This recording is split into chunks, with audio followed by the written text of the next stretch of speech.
Welcome to the Dan Norton Show. It is Saturday, June 7th, 2025. This is a show in which I promote Ayn Rand's philosophy of objectivism, a philosophy of reason, egoism, and capitalism. And it's an interactive show. I invite my viewers and listeners to participate. You can participate in the chat. And you can also participate by calling in and we can have a discussion or a debate, or I can just get to know you a little bit. I'm pretty flexible on exactly how it goes. But if you are interested in calling in, the call-in instructions are pinned in the chats on YouTube. There's a link you can click to get onto the Zoom call, which is what I use to host these meetings. Or you can also just dial a phone number, which is pinned in the chat as well. And then there will be a meeting ID to enter. The instructions are all there. Okay, so today, one thing that's new is I have a new background, which might not look new unless you pay very close attention. So I have a green screen today to make the background a little more sharp. So sometimes when I move around, there's before I had the green screen, I just had some part of a wall or cabinets behind me. You would see some splotchiness in the image, and with a green screen, I think it's easier to filter that out. So the borders are sharper, and you don't get that break in the background sometimes. So, like if I move my hands, uh, it would look very splotchy. In the past, but now that I have this green screen, I think it's a smoother, more lifelike image. My hand doesn't disappear in many places, or at least not as much. I think it's a better image. So that's one thing I'm experimenting with. Okay, so I invite people to raise comments, questions in the chat, or just say hi. I depend on people out there to drive the content of the show to a large extent. So I do encourage you to participate in the chat. I until we do get some participation there, and also, but the earlier you participate in the chat, the more likely I will engage with what you say because once we get a lot of chats or some calls, then it's harder to keep up with everything. So sometimes it takes a while for people to start joining the show and participating, and then maybe someone will call in and we'll talk for an hour or half an hour. It varies. And then once that call ends, I might go back to look at the chat, but there's just too much to keep up with at that point. I don't have time to read it all. I primarily want to engage with people who call in, so I give them priority. But between calls or after calls, I will go back to the chat and see what new has come in. But I don't have time to engage with the entire chat, typically, at least. But the earlier you do start participating in the chat, the more likely I'll have a chance to get to your comments and engage with it some. So just something to keep in mind.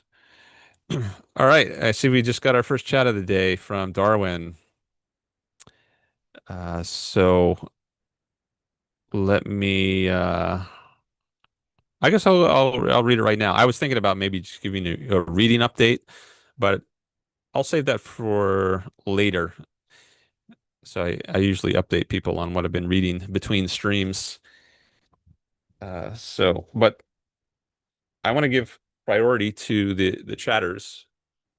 So thanks for Darwin for participating and getting us started. So he says, towards the end of the last stream, you said you weren't sure if someone could choose their own gender.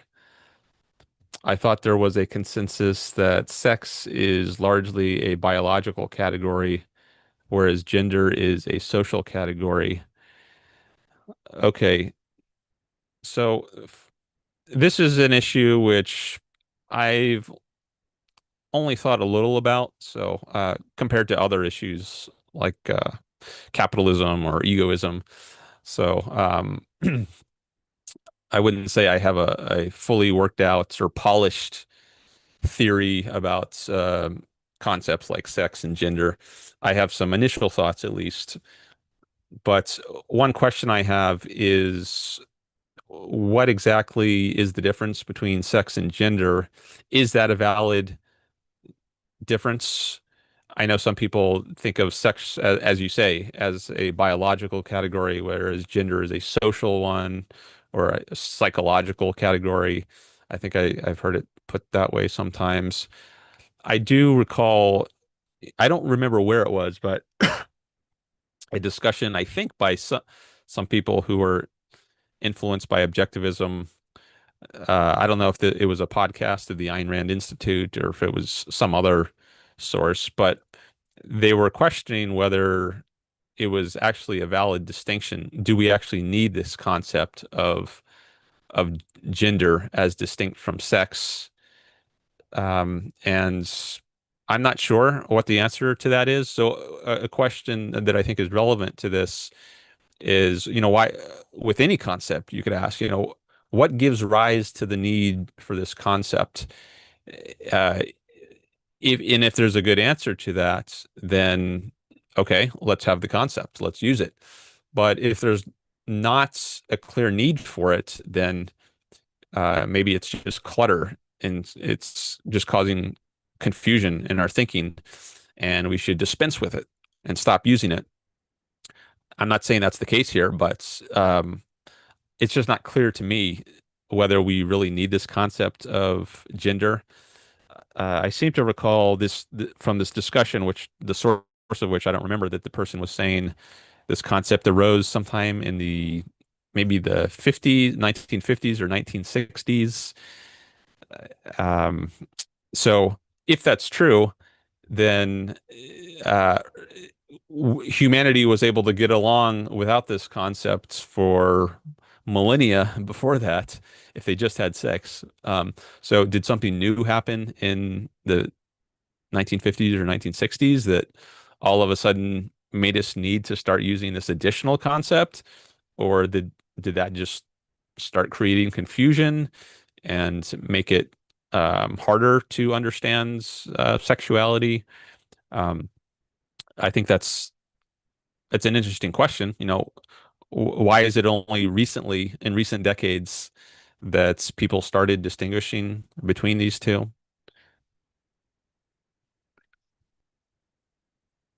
So I guess we could just consider this. I could consider this off the top of my head. So take that for what it's worth. Um, if we're gonna, I mean, I think it's pretty clear that what the biological difference is. You have different anatomies, and at a deeper level, you've got different types of chromosomes. So, what would it mean to say that gender is a social as opposed or psychological as opposed to biological category? Is there a way that uh, women or females typically act um, that's different than the ways men typically act? Like are women more emotional? I think this is a stereotypical way of thinking of the difference, or a difference between men and women, is that women are more emotional, uh, or they're at least more likely to show their emotions. Like they might more likely cry in public, or with their friends or something. Or women, they often go to the bathroom together, uh, whereas For me, that seems kind of strange. Like I'm not always trying to go to the bathroom with my friends. It's like a social event, it seems. Um, what's going on there? But this could be partly a cultural phenomenon, just an accident of our time, and it might not be obvious. How do you distinguish between what is just a cultural accident and what's inherent in the nature of women and men? Like, what was it? Could it be the case that in other cultures women are less emotional and men are more emotional? I think there were, or at least I've heard that in history there have been matriarchal societies where women are like the rulers or the leaders of tribe as opposed to the men. And maybe there are some psychological effects that go along with that. Like maybe in those cultures, women are less emotional and men are more emotional. I don't know. But even if it's true, I'm not saying it's true, but even if it is true that today in a certain culture, like 21st century or 20th century United States of America, women typically are more open with their emotions than men. There's a question as to whether that's inherent in their nature as women, or is it just an accident of history, like the way cultures have evolved? And it could be at a certain time and place that's the reverse is true, and women are less emotional than men. Um, so uh, um,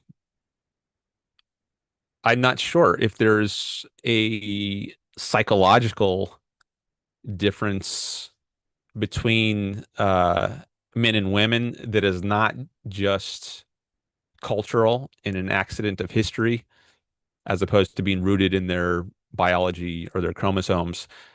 Now, it just occurred to me, maybe it's true that certain traits like being nurturing and warm, maybe that's you're more likely to have those sorts of traits or empathy if you're a woman than a man, because given your biological role as a woman, you are the one who bears children, and you maybe you're expected to take care of the child at home while it's a baby, whereas the man, because of his physical difference, because he's stronger, at least usually, maybe he's more needed to go out and do very physically intense activities that require more strength, like hunting, fighting with animals. So maybe there are some psychological effects that's evolved along with those physical traits.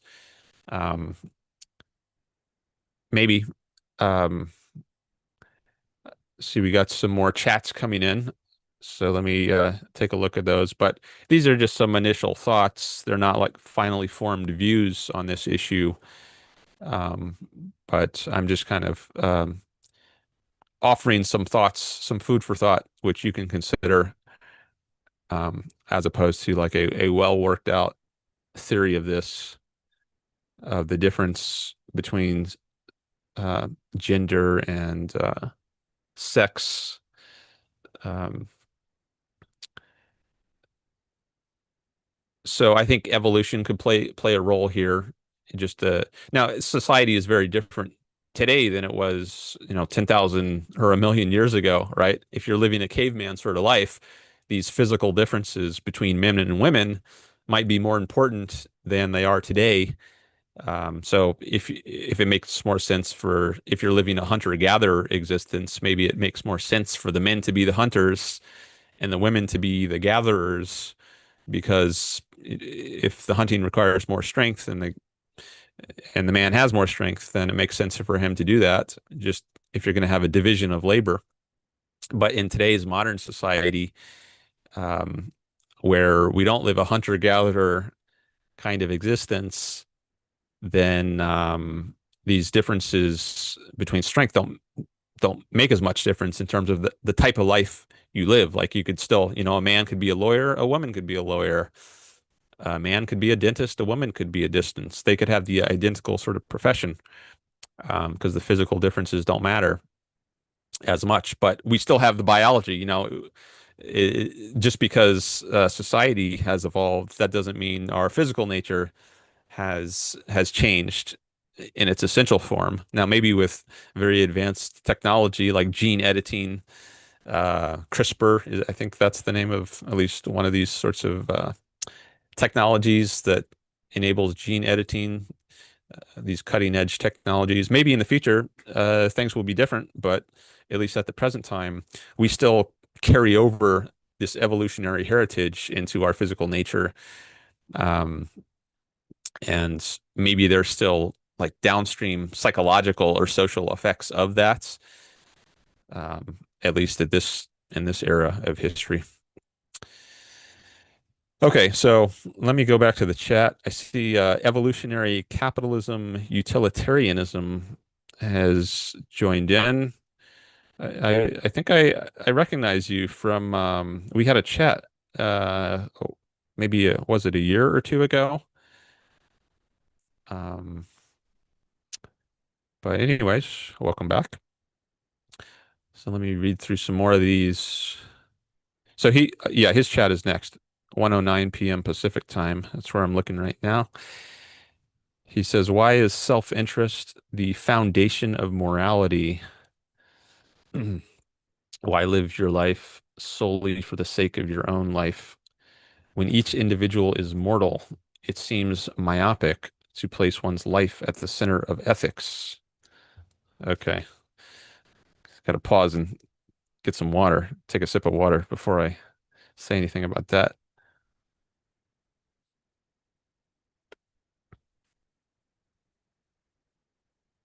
See, there's also some more from Darwin, and I do like to spread the time around some. So I guess there's an advantage to continuing with Darwin's comments, maybe if he's still on the if he's asking or he's making follow-up comments to his first comment, which I was just responding to, the one about sex and gender, because then there's some more continuity.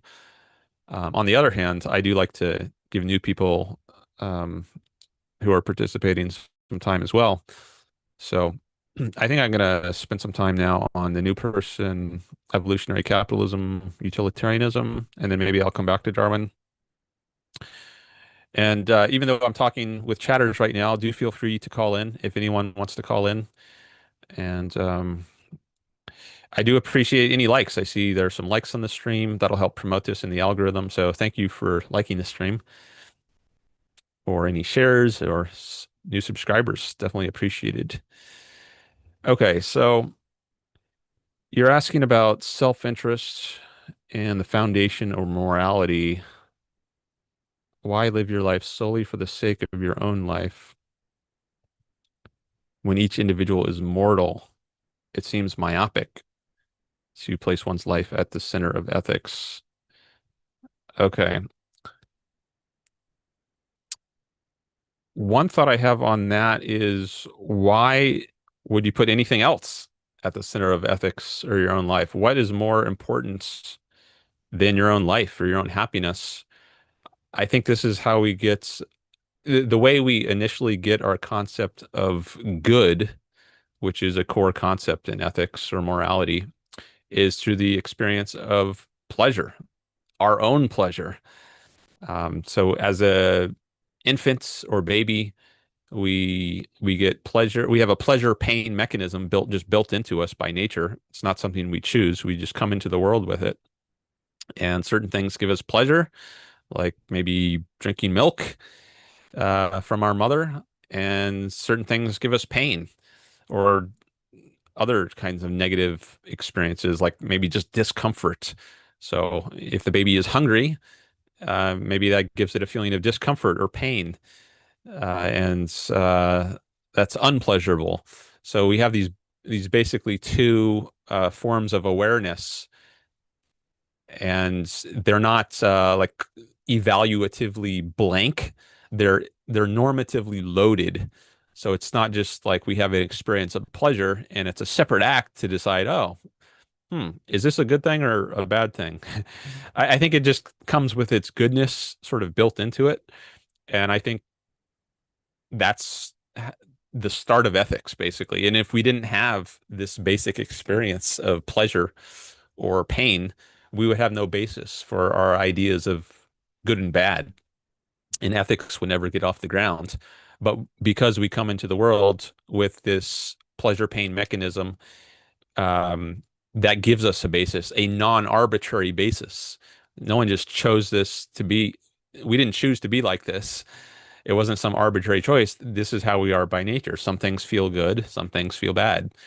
And as we grow older, we learn how to get more of the good feeling stuff and avoid more of the bad feeling stuff by thinking more long range about our lives. So when you're a baby, you just have these immediate experiences. Like when you start drinking the milk, you immediately get this sensation of pleasure.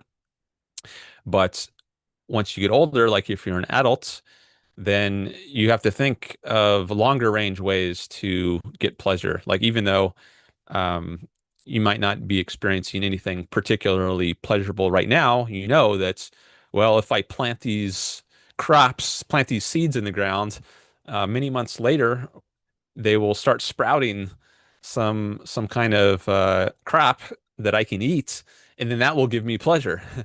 And if I don't do that, maybe I will go hungry, and that will be very painful.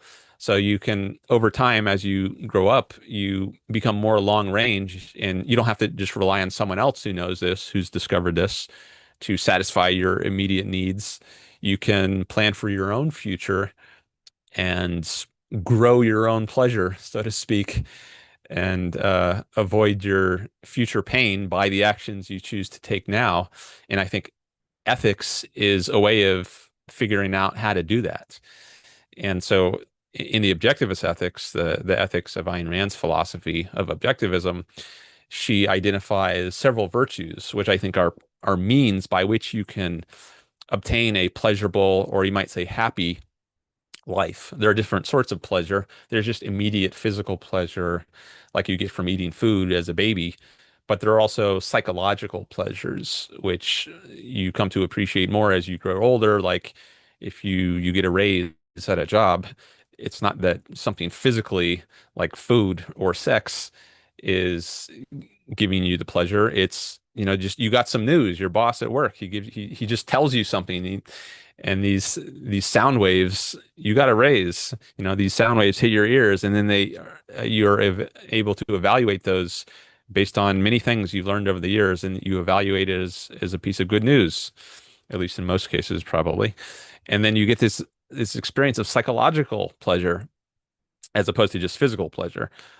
So there are different sorts of pleasure, and happiness, I would say, is a sort of pleasure, a psychological kind of pleasure.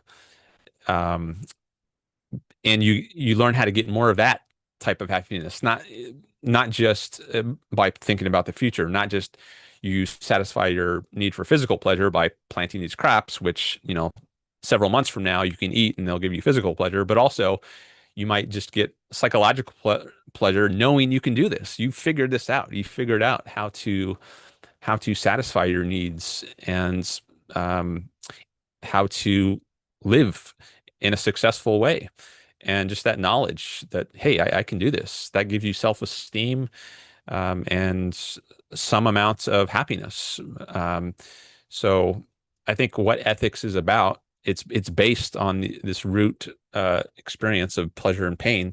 But then as you grow up and mature, it's broadened into not just immediate psychological pleasure or pain, but happiness becomes the goal.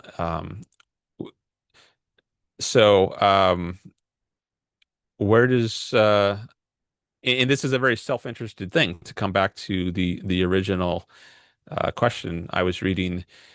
It's your own experience of pleasure or happiness that matters, and I think motivates one to do things like figure out how to provide for your own needs by planting crops, or by getting a job that will ultimately land you a paycheck so you can buy your needs, supply your own needs. Why would you do anything that doesn't support your own needs, at least indirectly, if not directly? So there's perfectly good reason to help other people, um, but only if they're other people of a certain kind. Like, should I help Hamas? Should I donate food to Hamas, this terrorist organization who wants to kill me or kill people that I love or are friends with or are business partners with? I don't want to help those sorts of people, right? Helping someone is not an end in itself. But if helping someone somehow makes my own life better, then there is reason to do it. So I think just helping someone randomly or as a kind of duty, regardless of its effects on your own life, makes no sense. So a lot of people will, I think there's a confusion. They think helping someone means you're acting altruistically. I would say no, or at least it doesn't necessarily mean that. It could be. You could be helping someone as a way of avoiding doing something that is making your own life go better. But you could also be helping someone because you think it contributes to your own life. Like I think, I hope I'm helping other people become more aware of Ayn Rand's philosophy. And I hope I'm helping people understand Ayn Rand's philosophy by having these live streams. So I'm helping people, at least that's my intention. But is there something self-interested about my doing that? Absolutely. I want more people in the world to know about this philosophy and come to accept it. And I think that will make the world better if there are more people who are out there in the world who um, are practicing this philosophy, because that means there's going to be more people who are productive and pursuing their own happiness, making great lives for themselves, and then I can trade with those people. Like if someone Steve Jobs, he comes up with an iPhone, right? And that's great for him.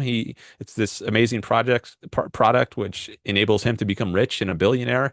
And I can trade with him, right? I can give him $1,000 or however much, and then I get this iPhone. So I benefit. It's a win-win kind of transaction. Um, and it's not just business relationships. You also have friendships with other people. You have romantic relationships. So other people are a tremendous value, at least potentially. They can also be a tremendously negative value.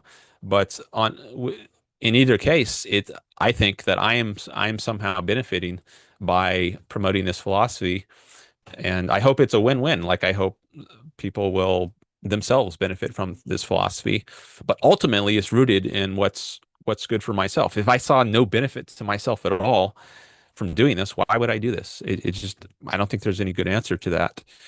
And Ayn Rand makes this sort of point in her essay. I believe it's the one titled "Faith and Force: The Destroyers of the Modern World."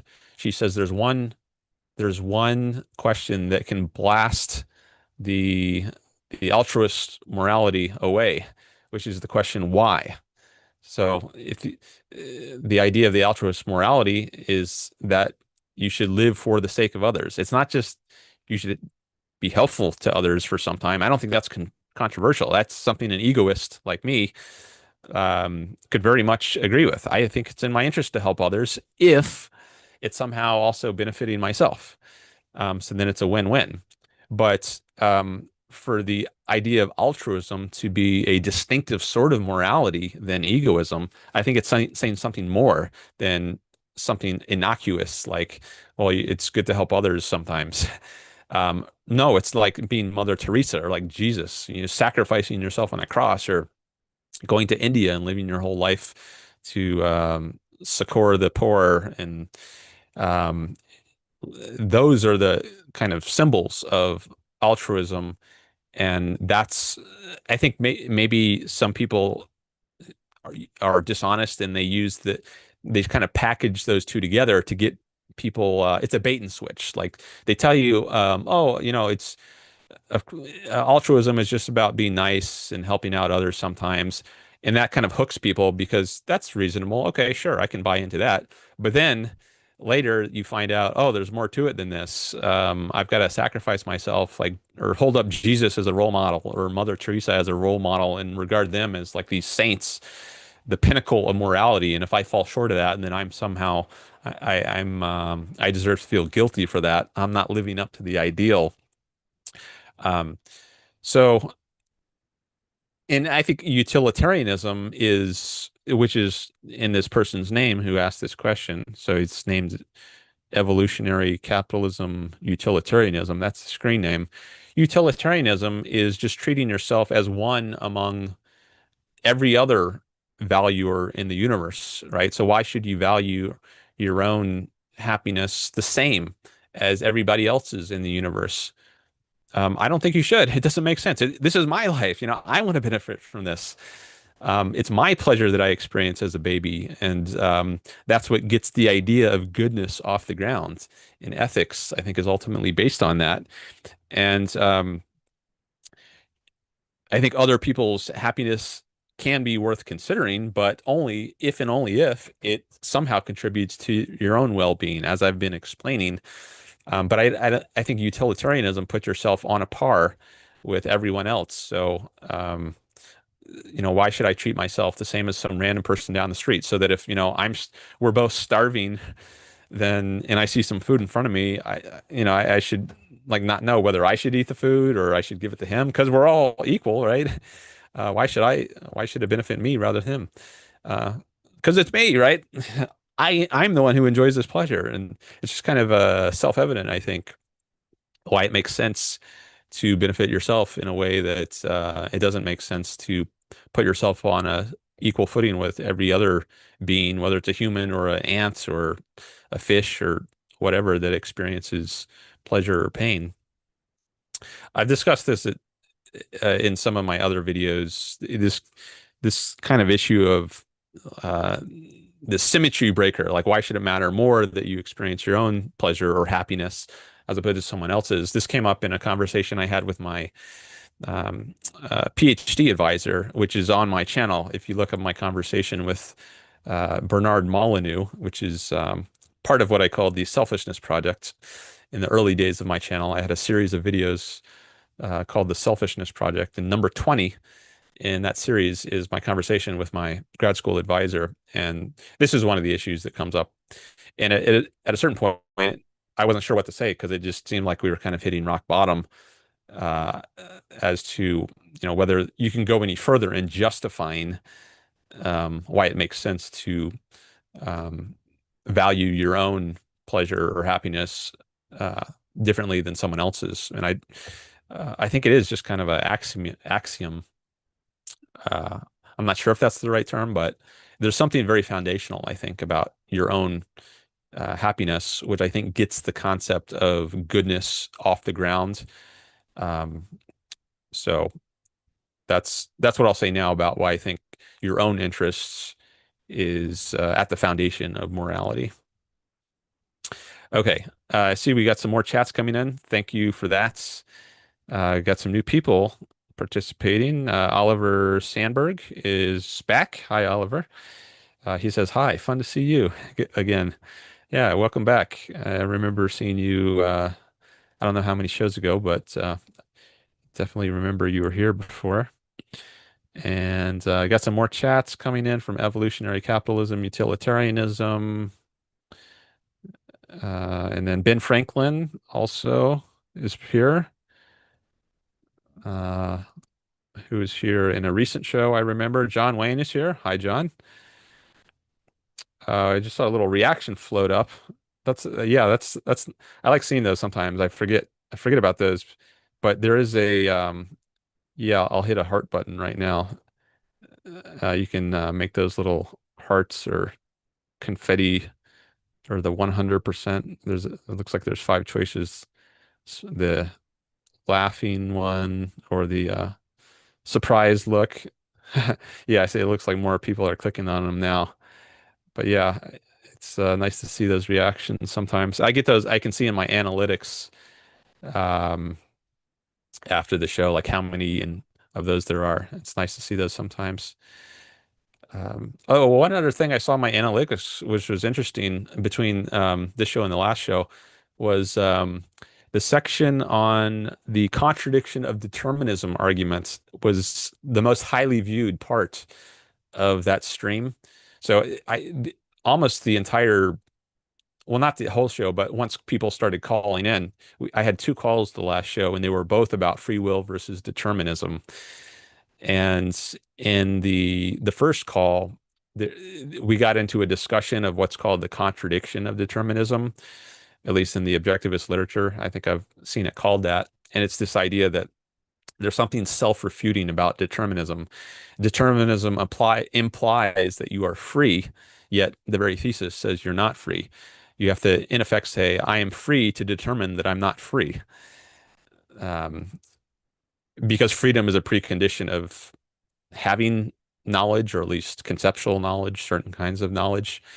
And I won't try to repeat the argument now, but anyways, I when I looked at my analytics, that section of the show had the highest viewership. So I'll see a graph of like the peaks and the valleys of when the parts of the show that are viewed the most, or by the highest percentage of viewers, or the parts that are rewatched the most. In that section, it was several minutes into that call. I don't know how many minutes into the call, but I think like over two-thirds of viewers watched that part or rewatched that part, which was really interesting. It was the first time I think I had discussed that argument on my show, so I was glad to have that opportunity. And I was thinking about it more later, so maybe I'll have some more thoughts I can share about it at some point. Um, okay, but anyways, let me engage with some more of these chats. Uh, Abid Zaman is also here.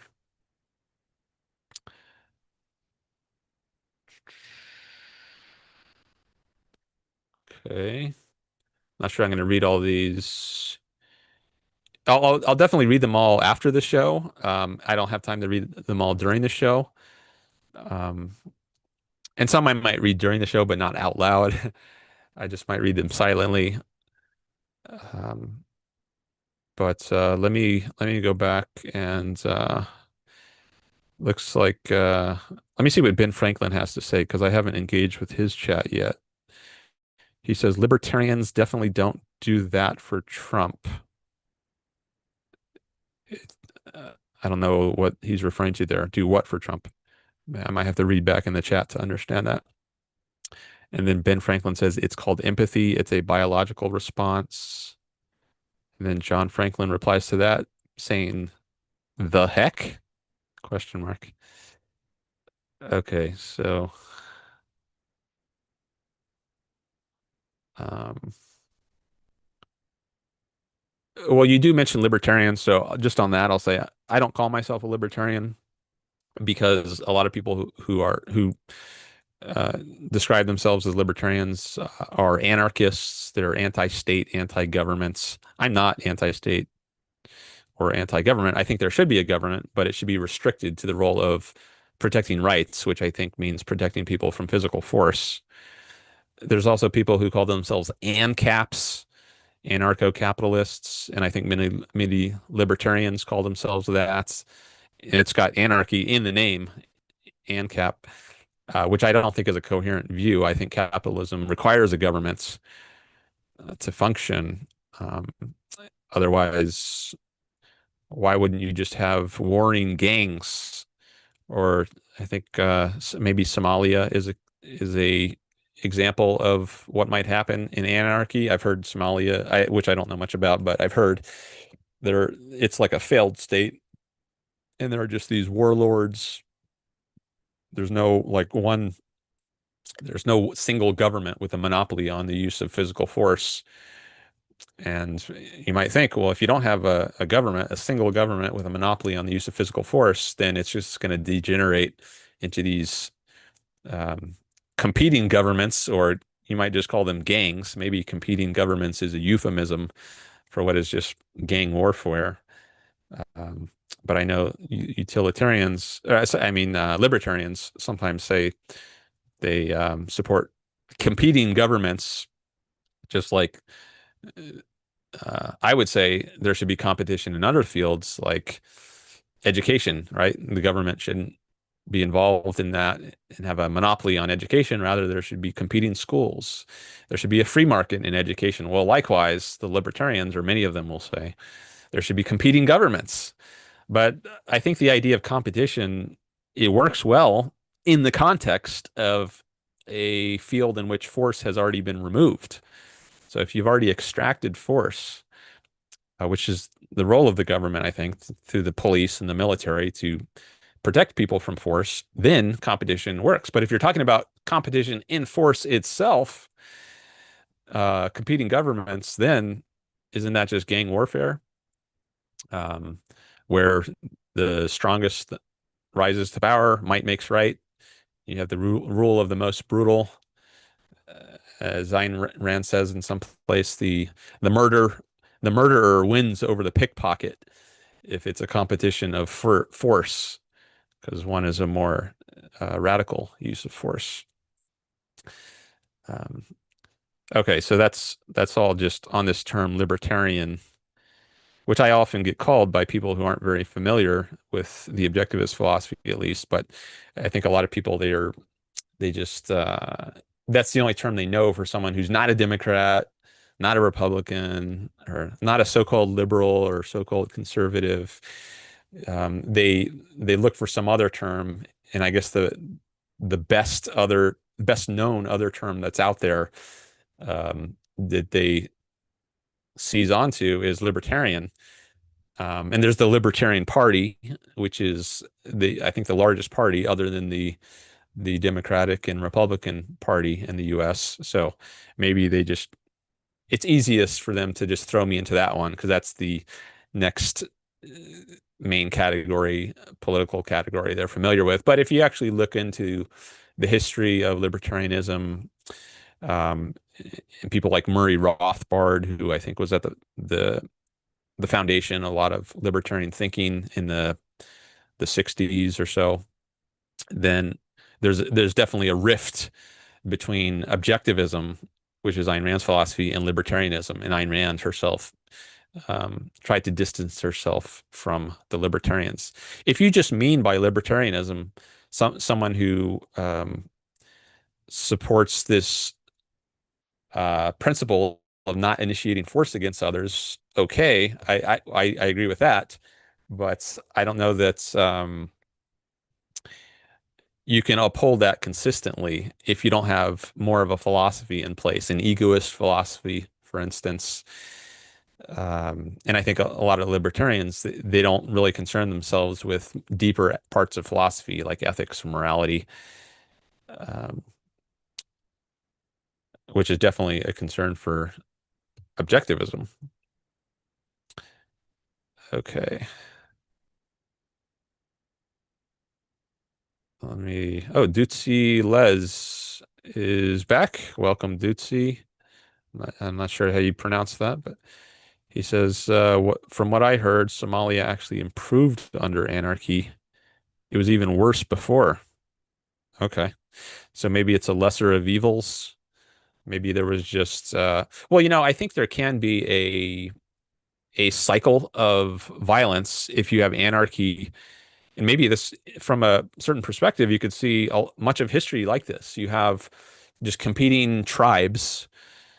Um, like maybe you could think of the American continent before the Europeans arrived. You just have these competing tribes of Indians, and or what later became called Indians, and they fight it out with each other. And then over time, one of the tribes becomes dominant. They can make alliances, and maybe they merge, and they can break apart. But maybe over time, one of these competing tribes gets the upper hand. It becomes like the dictator, and and then the dictator can hold on to power for a while. But because he is this dictator, or you might call him this, tribal chieftain, the names can vary. The supreme leader, because he just has authoritarian rule over everyone underneath him.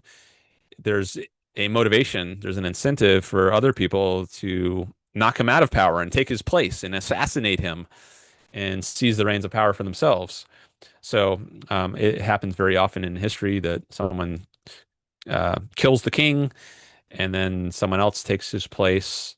Or maybe there's just a breakdown in the power structure and it devolves from the one powerful king into these warlords or aristocrats. You have various dukes in medieval Europe, dukes, counts. There's different levels, and and then maybe after a long period of time where you don't have like one single guy with all the power, then maybe one person does conquer everyone else again, and then it merges back into a dictatorship. So you could have this oscillation between one man rule and then a bunch of warlords. And maybe what you're saying about Somalia is an example of this. Maybe the dictatorship, maybe there was a dictatorship before this, and then it it temporarily got better under anarchy, but then maybe after enough time goes by, that's not going to be good either. I don't think either one is good. I mean, I think both anarchy and dictatorship um, are bad, but I guess you just kind of go back and forth between those as one becomes more and more unbearable. There's more and more motivation to go to something different, but then that one becomes unbearable, and you go back to the first, and there's this cycle. Um, but to get out of that cycle, I think the best sort of solution is a system of capitalism, what Ayn Rand calls capitalism, where you have a single government with a monopoly on the use of force, which the goal of which is to protect people's individual rights, protect them from force. And saying that the government has a monopoly on force does not mean that you can't use force yourself if there's like an emergency, right? Someone is attacking you and you don't have time to call the police, or it's going to take several minutes for the police to arrive. You can use force in self-defense. But if you're not in an emergency situation like that, then I think it is better to try to resolve the issue peacefully and not get involved using force yourself. And that's what the government is there for, is to help resolve things in a peaceful, objective sort of way. Okay. Glad to see we got some more chats coming in. Um, okay. So what I'm gonna do something different in this stream. I'm gonna take a little break here and then come back in a few minutes. Um, because I've got something to deal with here. So what I'm going to do is I'm just going to turn off my mic and camera for, I don't know, like maybe 5 or so minutes. And then I'm going to come back and engage with more of these chats. So if you want to hold on, up to you. And I will be back in several minutes. But thanks for being here. Thanks for any likes. If you're just joining, uh, thanks for coming by, and definitely appreciate any likes, shares, subscribes. That will help promote this stream in the algorithm. All right, so I'm going to take a few minutes break here and then come back. Maybe we'll get some callers. Do feel free to call in at any time, and maybe we'll have some calls. If not, then that's okay. I can just keep engaging with the chat. All right, I'll be back in a few minutes. Okay.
Okay, I am back. Thanks for sticking around. Sorry for that interruption. I just want to make sure. Let's see, is my video showing up again? Looks like it's, and yeah, okay, yeah, looks like the video and audio is back. Okay, so let's see what's new here. Oh, it looks like it's just one new chat from Dutzy replying to Oliver. That's good that you all can engage with each other. So if I have to step out for a second or a few minutes, then you can engage with each other. Let me see if anyone has tried to call in on Zoom. No, I don't see anyone in the waiting room. So let me go back to the chat. If you're just joining, this is the Dan Norton Show. I promote Ayn Rand's philosophy of objectivism, a philosophy of reason, egoism, and capitalism. And I invite you all to chat with me, call me. Just keep it civil. That's the main requirement. As long as that happens, then I'm happy to have people here. Let's see. So I've engaged with Darwin a little, evolutionary capitalism, utilitarianism some, um, Ben Franklin some, although it was just, I think, basically one word that Ben Franklin had used. So he used the word libertarian, and then that led to a whole discussion. And then, oh yeah, then Dutzy mentioned Somalia, so I engaged with him some. Um, so, I don't know if it's better to go back to the last point I was reading or deal with the last comments that came in. I think I'm going to go back to the earliest comments I was reading or that I haven't read yet. So I'm looking at from new people at least because I want to distribute the time some. Maybe I can at least read through some of these even if I don't engage with them. So evolutionary capitalism. Uh, oh, actually no, I want to go further back. Darwin says at 1:10 p.m. Pacific, well, think of the analogy to the term mother. Biologically, it is the person that gave birth to you. However, there is also a sociological term for a person that raises children. Uh, okay. One wouldn't go up to an adoptive mother and say she's not an actual mother. That's continuing from Darwin. And then Darwin also says, I don't have the answer either, but I'm quite libertarian about how people choose to classify themselves sociologically. Okay. Maybe I can just give some shorter responses from to some of these instead of uh, going on for a long time. So there's, I guess libertarian could be used in different senses. Like if you are liberal, you're not restrictive. So in that sort of sense, you might say you're libertarian about how people choose to classify themselves sociologically. Um, I guess one one concern or worry you could raise about that is, are you being subjective? Like, what if I want to classify myself, my own age? Like, if I want to classify myself as an 80-year-old, or as a 15-year-old, should I be libertarian about that? Is that legitimate? If not, why is it not? Why is it legitimate in the case of classifying your own gender or sex? If there's a difference there, like, should it be different in this in the two cases of or race? Like, or is this just a does this invite chaos, cognitive chaos, if you allow people to just classify themselves however they choose? So that's a question I would wonder about. Um, Or is there like an objective way of classifying people, which, is true whether or not they want to classify themselves like this way or not? Like, I'm over 30 years old, whether I like that fact or not. It's not up to me. It's just an objective fact about me. Um, okay, evolutionary capitalism um, says Rand's whole concern was about existence, but each individual was not made to exist for eternity, was not made to exist. Uh, were any of us, what do you mean, made to exist? Maybe you're alluding to the fact that we're mortal, um, which is true, but I don't see what relevance that has to the issue of whether you should live for yourself. Um, so I don't think it affects the issue of egoism versus altruism or egoism versus utilitarianism. Uh, the fact that I'm mortal, okay, uh, I still want to achieve my own happiness and my own pleasure.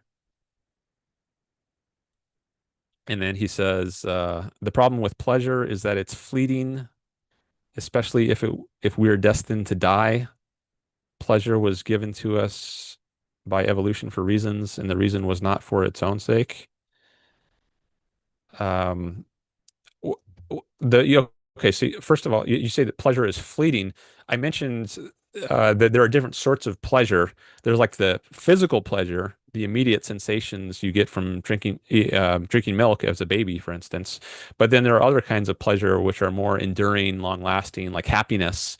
I mean, these terms, they can mean different things, and you just have to define what you mean by them. And you can't always know from someone's use of a term in what sense exactly they mean it. But um, there is a sense of happiness, which is not a fleeting thing. It's a long-term, enduring sort of emotional state you have. And in that sense, it's not fleeting. It's kind of a underlying leitmotif of your life if you have it. I mean, you might not have that, but I think the goal, what's worth aiming at, is a life that does have that enduring, positive, deep feeling about yourself and the world that you live in. Um, and I think pleasure it correlates with life. So if you do pro-life things like eat food, then you'll experience pleasure. Um, if you don't eat food, you'll experience pain, and then the pain correlates with death because if you never eat food, you'll die. And of course, you can be more fine-grained about it. Like if you always eat food and you never stop eating food, that will also well, that will lead to pain, right? You'll get a stomach ache or something. You'll vomit. You'll have unpleasant feelings. So there's a right amount of food. So, um, and as you mature, you learn more and more about what is going to enable you to have a enduring, pleasurable experience in life, or you might say a happy sort of life. And ethics is part of figuring that out. And these virtues that I mentioned that Ayn Rand came up with, or I don't know if I listed them before, but she identifies a list of 7 virtues, which are core principles which you need to live a successful and happy life: honesty, independence, integrity, productiveness, justice, these sorts of pride, rationality. That rationality is the primary virtue.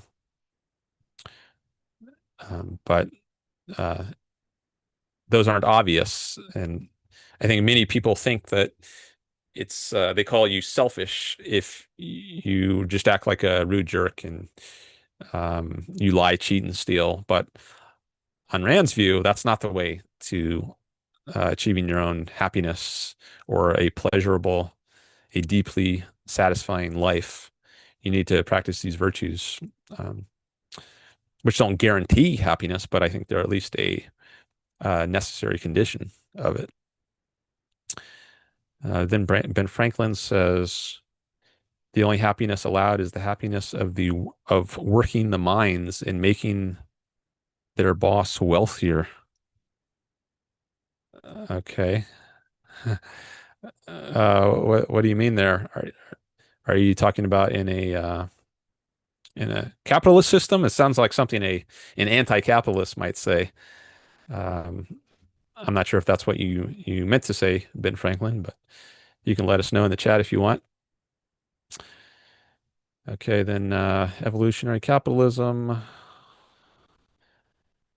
says in the Independence Day when Randy Quaid's character sacrifices himself to prevent invasion of the Earth, is this immoral in Rand's moral framework as the individual's existence is what is moral?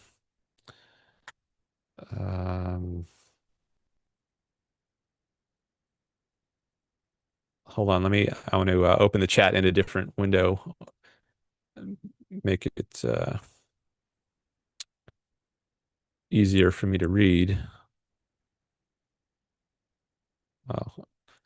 Let me refresh this page. I think the video is not showing up, but I think if I refresh it, there we go. Okay, so I'm going to look at the chat on this other page because I can see it better.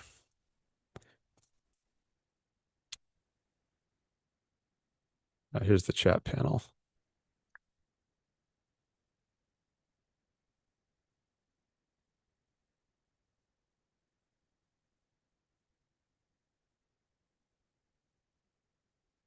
Where's that last one I just read from Evolutionary Capitalism? Oh, yeah, here it is. I haven't seen this movie, Independence Day, but I'll just have to go on the description given here. In that movie, when Randy Quaid's character sacrifices himself to prevent invasion of the Earth, is this immoral in Rand's moral framework as the individual's existence is what is moral? If he gets no benefit from it, like if maybe it could be that he thinks he would rather um, die and enable people he loves to go on and live a better life than they would be able to live if he doesn't give up his own life. Like there are cases Ayn Rand discusses, I think this case in her article, The Ethics of Emergencies.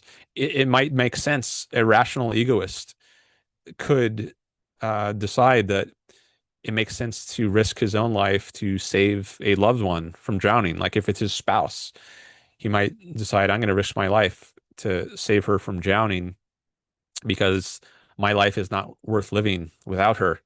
It would just be miserable. I would be unhappy. So it's worth giving up my life, or at least risking it. Maybe I'm not sure if I'm going to have to lose it, but I would rather not live at all than live without her. But that's an egoistic thing to do because if you're going to just live a unhappy, miserable life without your spouse, then it could make sense to give up your own life so that your spouse can go on living. Because it's not egoistic to just be miserable and unhappy. Um, in this case, I don't know how the movie goes, but if Randy Quaid, whoever that is, decides that his life is not worth living without the people that he can save uh, by giving up his own life. Now, I don't think Rand would call that a sacrifice because she defines sacrifice as giving up a value for a non-value or a lesser value. Um, but Randy is not actually doing this if he thinks he's better off dead than living without some people that he loves. So I don't know what happened in the movie, but if uh, he's better off living and not giving up his life, I won't call it a sacrifice, but I'll just say not giving up his life. If he's better not giving up his life, then it would be immoral on Rand's view. But if he is better off by just ending his life now, so that some other people, maybe his loved ones, can go on living, then it's not immoral on Rand's view for him to give up his life because he's actually better off. It might be tragic, but it's could nevertheless be true that the egoist thing to do in a given case is to not go on living. Or like another case of this is if you have some very painful illness, like you have cancer, and if there's not a cure, then it might be better to just end your life now than go on suffering for months and months. What's the point of that? I think the egoistic and rational thing to do could just be, all right, I'm just going to end my life now rather than endure that pointless suffering. Okay, then we get to Ben Franklin, who says left libertarians definitely don't do that for Trump. I'm still not sure what you mean by that. Do you mean they don't sacrifice for Trump, or what? I don't know. Then you say it's called empathy. It's a biological response. And then John Wayne says, "What the heck?" or the heck. Oh, Matthew Stroud is here. Hi, Matthew. And Luke. Some new people have joined in the chats. Maybe I should skip ahead since there's some new people. Oh, Ben Franklin says libertarians put Trump on a moral pedestal. Okay. I don't know. I mean, I don't, as I said, I don't really consider myself a libertarian. I don't follow the libertarians very closely, so I don't know if there are libertarians who are putting Trump on a moral pedestal. Um, yeah, I just don't know about that. Maybe there are. I do think there are some libertarians or people who call themselves that who are very different than objectivists when it comes to foreign policy. I think they're often anti-American or anti-Israel, maybe because those are examples of at least relatively successful states. Um, and since libertarians hate the state and they're anti-state, or at least many of them, they're anarchists of some sort. Maybe that's why they hate states that seem to do relatively well, that are a good example of how a state can exist. And maybe they feel like they have to tear down successful states in order to validate their own anti-state ideology. So they end up being anti the best states out there, or some of the best states out there. Um, and then you say, at least the MAGA people I know, Ben Franklin says that. I don't think they would be typically called libertarians, though, the MAGA people. Let me see what Luke says, because I think he might be a new person. So let me engage with his chat a little bit. He says Rand's philosophy in quotes. He puts philosophy in quotes. So I guess that's he's trying to demean her idea. So I don't know if I'm going to read the rest of this if it's just an insult, but let me at least read it silently. Um,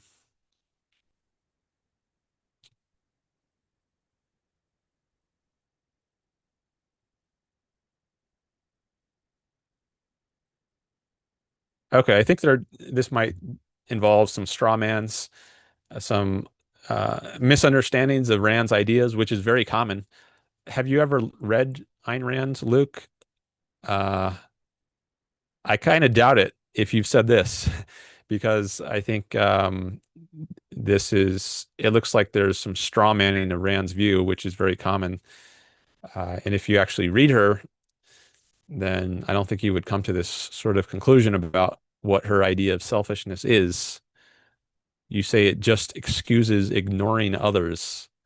Yeah, that's like the stereotypical idea of selfishness. You don't care about others. You don't give a damn. You'll violate their rights. You'll lie. You'll cheat. You'll steal. But th that's all totally contrary to Ayn Rand's philosophy. So I guess you haven't read Rand's, and it's not good that you're describing Rand's philosophy if you haven't read her. And if you have read her, then maybe you're just being dishonest, because I don't think you can honestly read Rand and come to this conclusion about what she stands for. So, um, oh, then Luke said he just said I haven't read her. What do you recommend? Well, okay. Luke, first of all, why did you say that? Why did you say Rand's philosophy is just such and such if you haven't read her? Um, that doesn't seem very appropriate. Um, maybe there are other adjectives I could use as well, but I don't know how hard I want to go on it right now. But if you haven't read her, I mean, you shouldn't be making comments like that. But okay, so what do I recommend? Well, I love both her fiction and her nonfiction. Most people start with the fiction. I think a good place to start, well, different people are going to tell you different things. I started with Anthem because it was the smallest, and I wanted to build my way up to a larger commitment of how much time I wanted to spend. But Anthem, you can read in a few hours. It's her one of her novels. A lot of people will recommend The Fountainhead. Matthew Stroud just mentioned that in the chat. Um, I think that's a great place to start. It's a much larger novel. It's like 700 or 800 pages. Atlas Shrugged is her magnum opus, which is over 1,000 pages. So, what are you up to in terms of your motivation? I was very interested in the nonfiction when I first started reading Rand. I was already interested in philosophy, so I just wanted to get to the arguments. I didn't want to have to read through some whole story. I wanted to find out her philosophy just directly. So I actually started with the nonfiction. If you do that, I think her book Philosophy Who Needs It is great. It's an introduction for people who are not already familiar with her philosophy or philosophy in general, setting aside her particular philosophy. And there's an essay in there, the one that the book is titled after, Philosophy Who Needs It, which is actually free online. So I think that's an excellent place to start if you are new to Rand and you want to start with the nonfiction. But if you want to start with the fiction, which there's an advantage to doing that, maybe many advantages, one of which is you don't get plot spoilers, because there are some plot spoilers in the nonfiction, which unfortunately I read before I got to the fiction. So it wasn't as exciting and dramatic as I imagine it is for people who read the fiction without having read the nonfiction. So if you can start with the fiction, I would recommend that for the reason I just gave. Then there's not going to be any plot spoilers. You can just enjoy the magnificence of that experience, what I think is magnificent, at least in many other people for whom these are life-changing books. You can have that experience in the most powerful possible way. Um, so, yeah, I agree with Robert. He says The Fountainhead is magnificent. Uh, I think Atlas Shrugged is her most advanced novel, so that could be a reason. So Fountainhead could be a easier one to digest. So that could be a reason to start with Fountainhead. Um, okay. And then, well, let me just read this comment from Robert. He says, The Fountainhead is magnificent, but if that's too big a book to start with, Anthem is quite good. And due to a quirk of the original British copyright, it's in the public domain. Okay. I didn't know that about Anthem, that it's in the public domain. You can also get free books, at least apply to get free books from the Ayn Rand Institute. There's a website. I think I don't remember exactly what the title is, free books, free Ayn Rand books online or something, but maybe you can Google it and find it without too much trouble. Or you can get it from the library. There's also audiobooks. Um, okay. And then Luke says, this is in reply to my question, like, why did you say this about Rand if you haven't read her? He says, because that's the idea I got from hearing about her from external sources, but obviously not ideal. I get that. Ha ha. Okay. Yeah.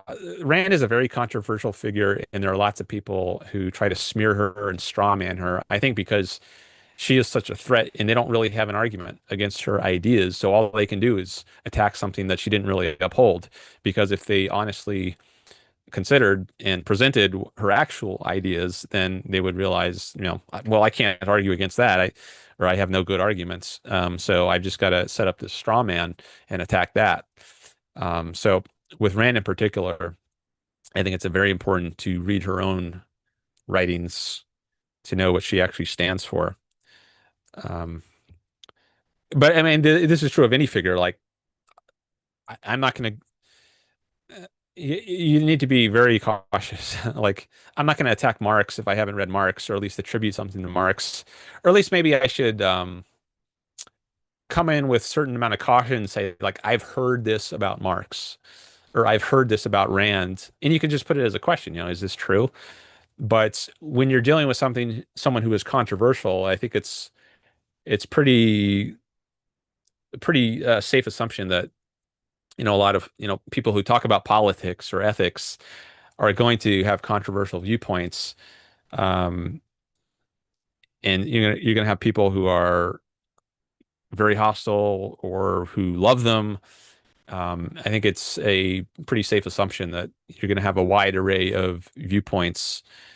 So you can't just take, the first person you hear talking about someone as, okay, well, that's the way it actually is, and I'm just going to assume that's true. I think it's good to look into it some before taking that opinion on board.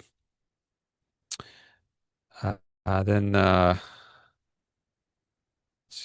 Matthew Stroud says, I would recommend reading The Fountainhead, then looking at some of the discussions about it to help clear up any misconceptions. ARC UK, that's the Ayn Rand Center UK, has a good series on the Fountainhead characters.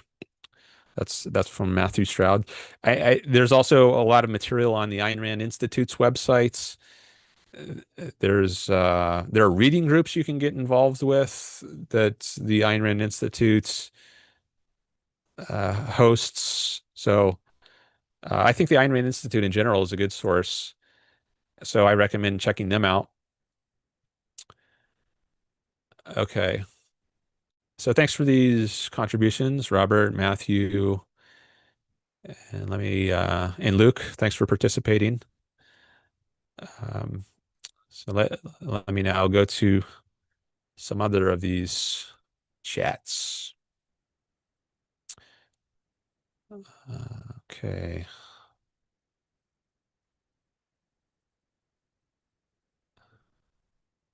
So I'm going back to 1:32 p.m. Pacific. That's where I'm looking. Chat from Evolutionary Capitalism, and I'm not necessarily going to spend equal time on all of these, but I just want to try to keep some order here and not skip over too many if I can answer some quickly. So Evolutionary Capitalism at 1:32 says, if you count for future people, utilitarianism would weight the utility of more productive people higher than less productive people, because higher productivity in the present will serve the utility of more people in the future. Okay. But what I'm really concerned is what's going to serve my own utility. So if that's really what matters. Like, it all comes back to me. Why should I care if it serves higher utility in the universe as a whole if I don't get to benefit from it, right? I got one life to live. I want to make the most of it. I want to achieve happiness. I guess maybe if I had infinite time, my own happiness would be less of a priority. But even then, I'm not sure it matters. Like, if I had infinite time still, why would I care about anything unless it ultimately had some impact on my own happiness? All right, I'm gonna keep going here. Then we get Abid Zaman, who says, Homie is still in philosophy. Are you in the Stone Age? Sorry, that was rude. Okay, I don't know if that was addressed to me or someone else, but um, I'm not sure what to make of that. Anyways, I'm going to go on. Then Ben Franklin says, hold him up to a moral high. Up. I think there might be a typo there. Then Oliver Sandberg says, what would you say in a discussion when someone says, don't you care about the poor? Do you want to die? What line of reasoning is best to start with? A moral line?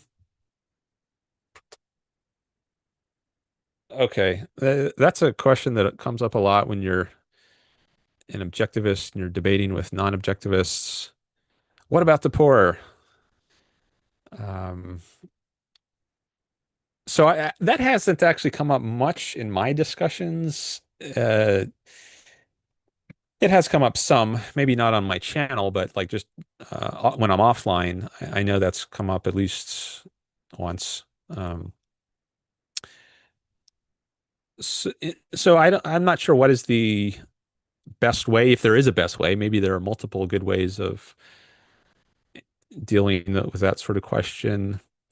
Um, I think you might have omitted a word there. You say, don't you care about the poor? Do you want them to die? I think you might have left out the word them because it just says, do you want to die? Do you want them to die?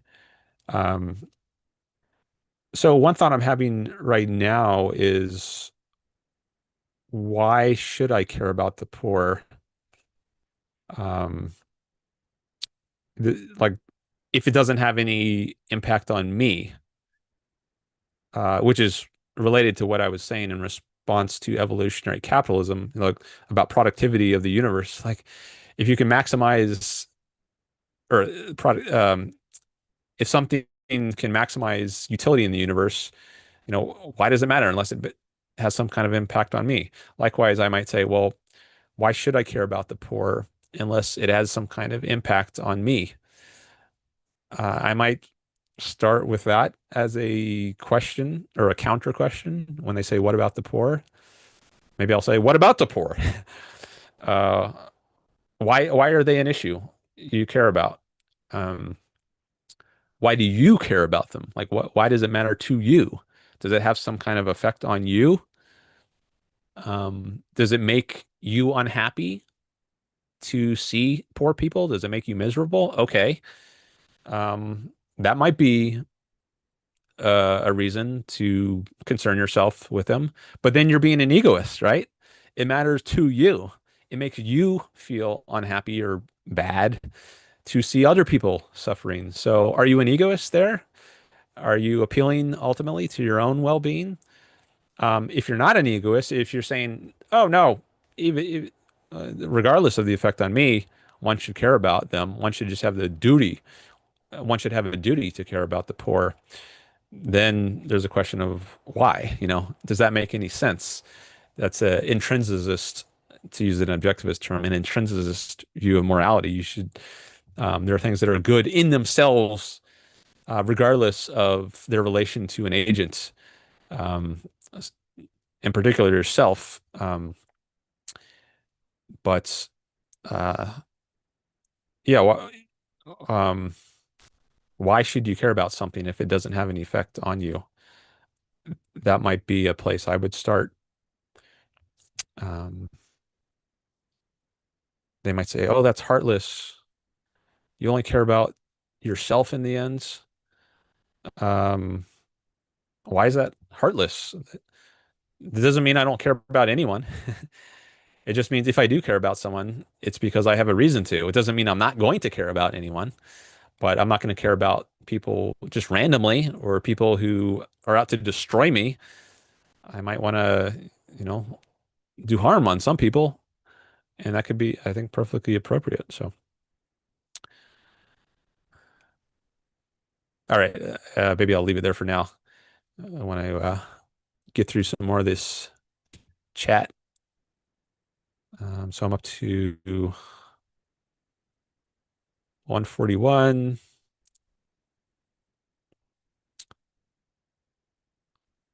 Um,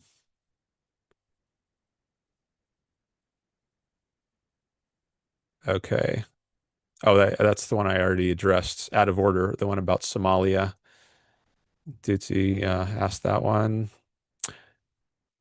So I'm going to skip over that one. 142, Ben Franklin says, I'm pretty sure capitalism is using might makes right now. I was using libertarian as a catch-all term.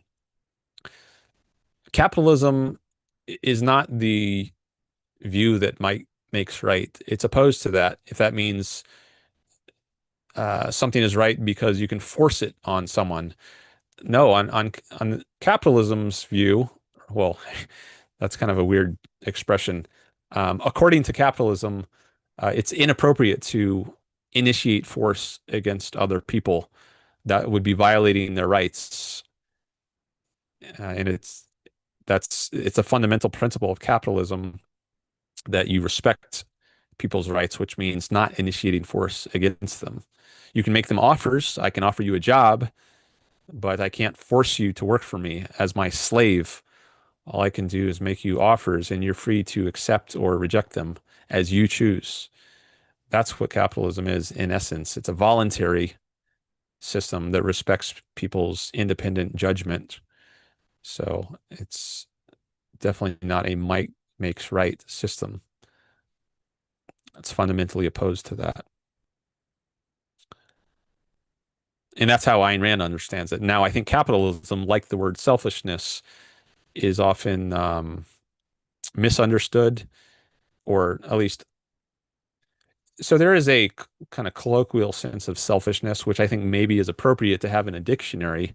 I've discussed this at greater length in other places, but let me set aside that issue.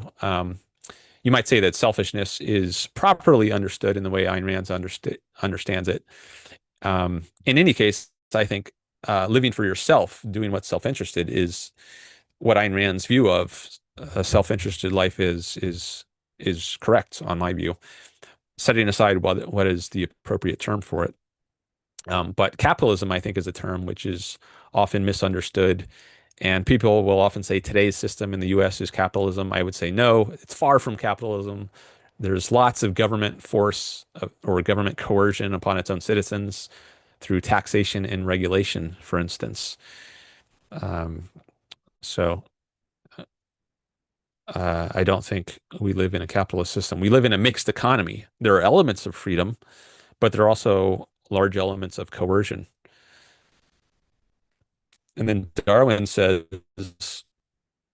replying to Oliver Sandberg, the proper response is to be honest and read the reports that indicate cutting Medicaid will lead to 15,000 excess deaths per the Lancet. Okay. So Darwin is, yeah, he likes to make this sort of point. He's the leftist. He heard about me through the Majority Report with Sam Cedar, who's got a leftist show. So Darwin likes programs like Social Security and Medicaid, and he's called in a few times in the past, and we've debated those. And I've said that I think people will be much better off if there were no Social Security or Medicare or Medicaid. There would be a free market. People can have control over their own lives, and there would be much more innovation, prosperity, progress. And it's immoral and a violation of rights to force some people to support others. And I would be interested in talking about that moral angle sometime if Darwin wants to ever discuss that. But I think Darwin said he's a utilitarian. That's his moral framework, which is opposed to egoism in my moral framework. And I think that might underlie some of his political positions. But I actually don't think you're going to get the greatest happiness for the greatest number, to use that utilitarian slogan, if you don't have capitalism. So there is a sense, you could say, of like the common good, or the greatest happiness for the greatest number. If there is any sense to that, I think it's best achieved through capitalism. I think people overall will be better off in a capitalist system. It doesn't mean everyone is going to do well, but if they don't do well, I think it's likely going to be their own fault, just because there's so much freedom and opportunity in a capitalist system. Like you could choose to be a bum and not work, and maybe you would suffer in a capitalist system, but that's your fault, right? It's because of the choices you make.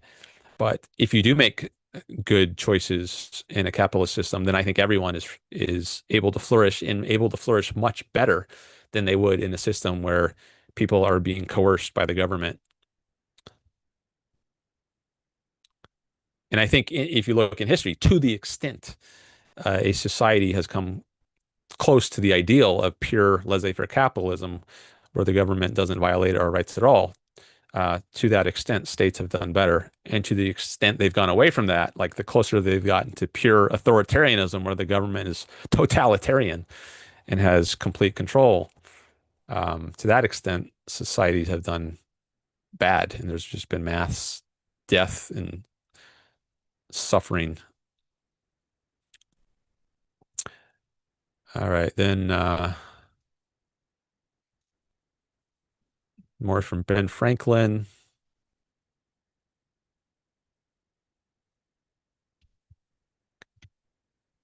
Okay.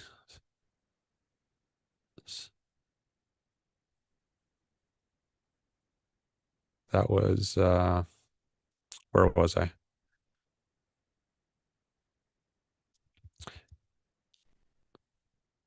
15K. There we go. I just did a search on that to help me quickly find Darwin's comment because I remember that's where I left off. Okay, yeah, then Ben Franklin says the Indians didn't do imperialism or colonialism. Then Dutzy says the warlords actually got things done, roads built, hospitals functioning. Oh, are you talking about in Somalia or what? Um,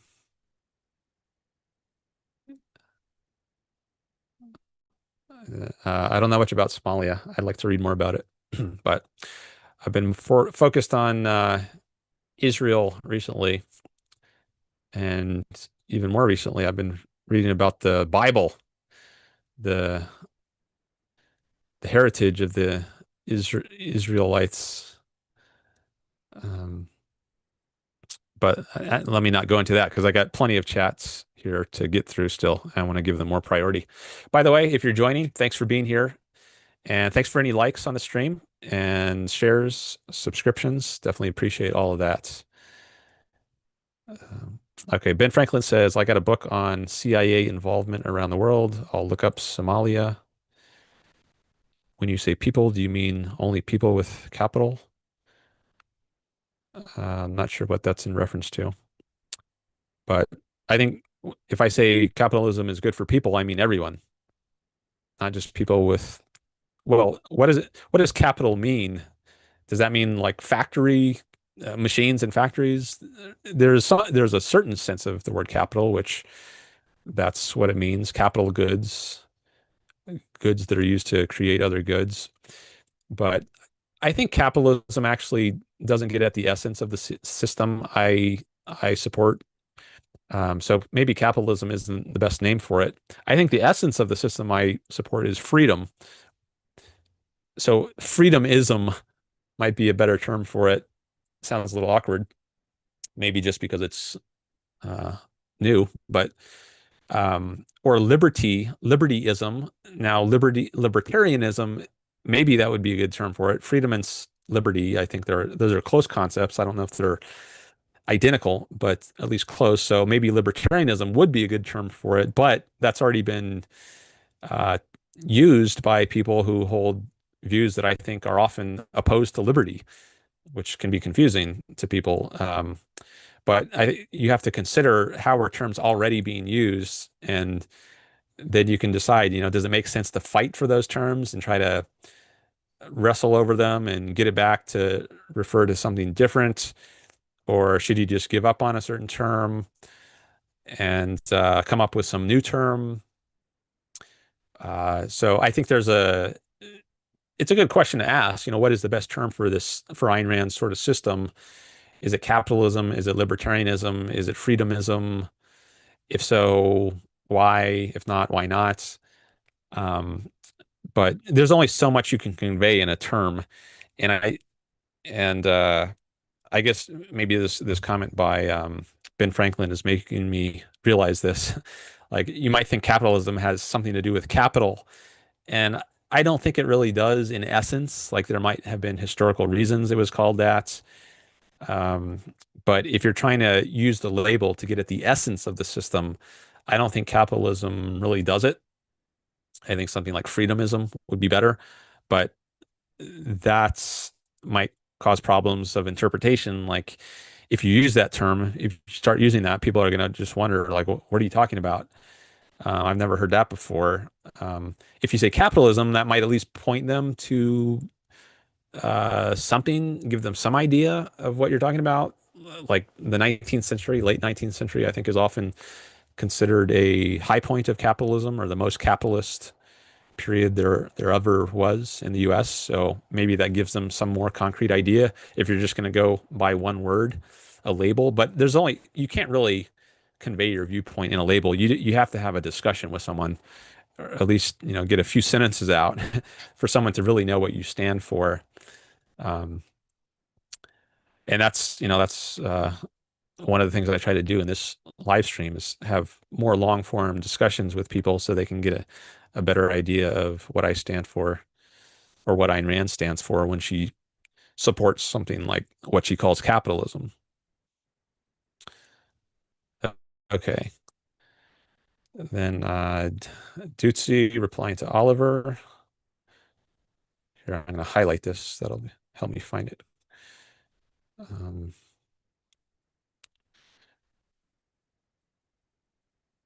Ben Franklin, skipping forward to a recent chat, Ben Franklin says, freedomism is a cop-out, LOL. Uh, I don't know why you say that. I mean, there are different views of freedom. Like a lot of people will say, I'm for freedom, even people who I think are not. I've heard even someone like Stalin might have said that, like the freedom of the proletariats from the bourgeoisie or something. I don't know, but I think it's uncommon for people to come out explicitly in favor of freedom. They'll just redefine what freedom means, or they'll define it in a certain way such that they can say, I'm pro-freedom. Um, but so yeah, there's only so much you could convey in one word. Like I've heard people say about objectivism, like that's not fair. Like you're just going to define your own view as the objective one. So I'm not allowed to criticize it as like wrong or non-objective or arbitrary or subjective or something. But I mean, objectivism is a capital O. That's one thing. So it's a proper name. It's used for Ayn Rand's philosophy. And you just have to decide for yourself, is objectivism objective? And you might decide it is, you might decide it's not, but Ayn Rand doesn't claim that, just by calling something, giving it a certain name, that that is enough to justify anyone thinking that it's actually objective in a lowercase epistemological sense of objective. You just have to decide that. I mean, but I do think objectivity is a core concept of the philosophy, and so it's reasonable to name the philosophy after that, at least given certain other terms that have already been used, like existentialism. There's a line in the book Objectivism, the Philosophy of Ayn Rand, where the author, Leonard Peikoff, says that existentialism would have been a good term for the philosophy because it names the most fundamental aspect of it. The fundamental axiom of uh, Ayn Rand's philosophy is existence exists, and like everything else follows from that, not in a rationalistic, deductive sort of way where you can just like contemplate that term and unravel the rest of the philosophy, but just as the foundational axiom, which is at least underlies everything else. It's this axiom about existence. So maybe existentialism would be a good term for the philosophy. However, that term was also already in use by a view that I don't know if it denies existence. I'm not very familiar with existentialism, but certainly it's opposed to Ayn Rand's philosophy. So I think that's something you need to consider when you're coming up with a name for a system.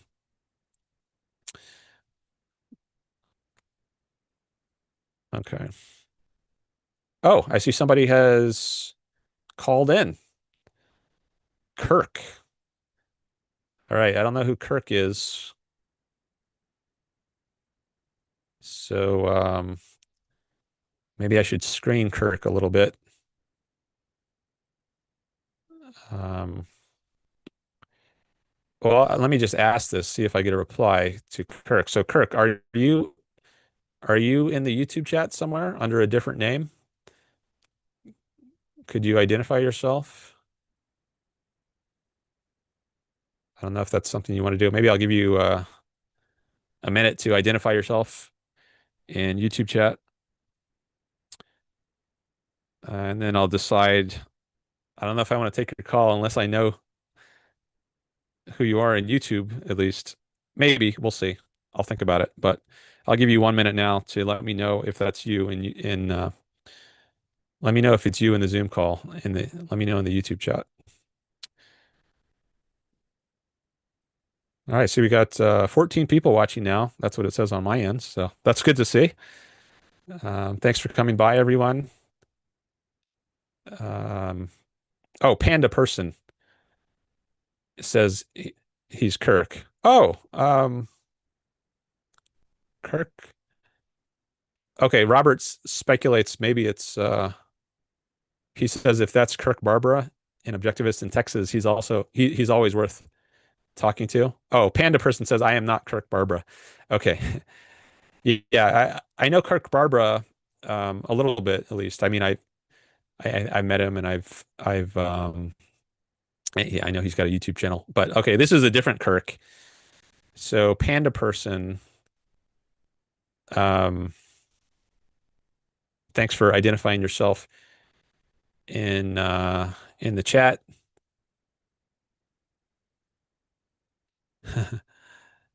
Uh, Ben Franklin says fake Kirk. Yeah, there could be multiple Kirks. Just because you're not Kirk Barbara doesn't mean you're a fake Kirk. Uh,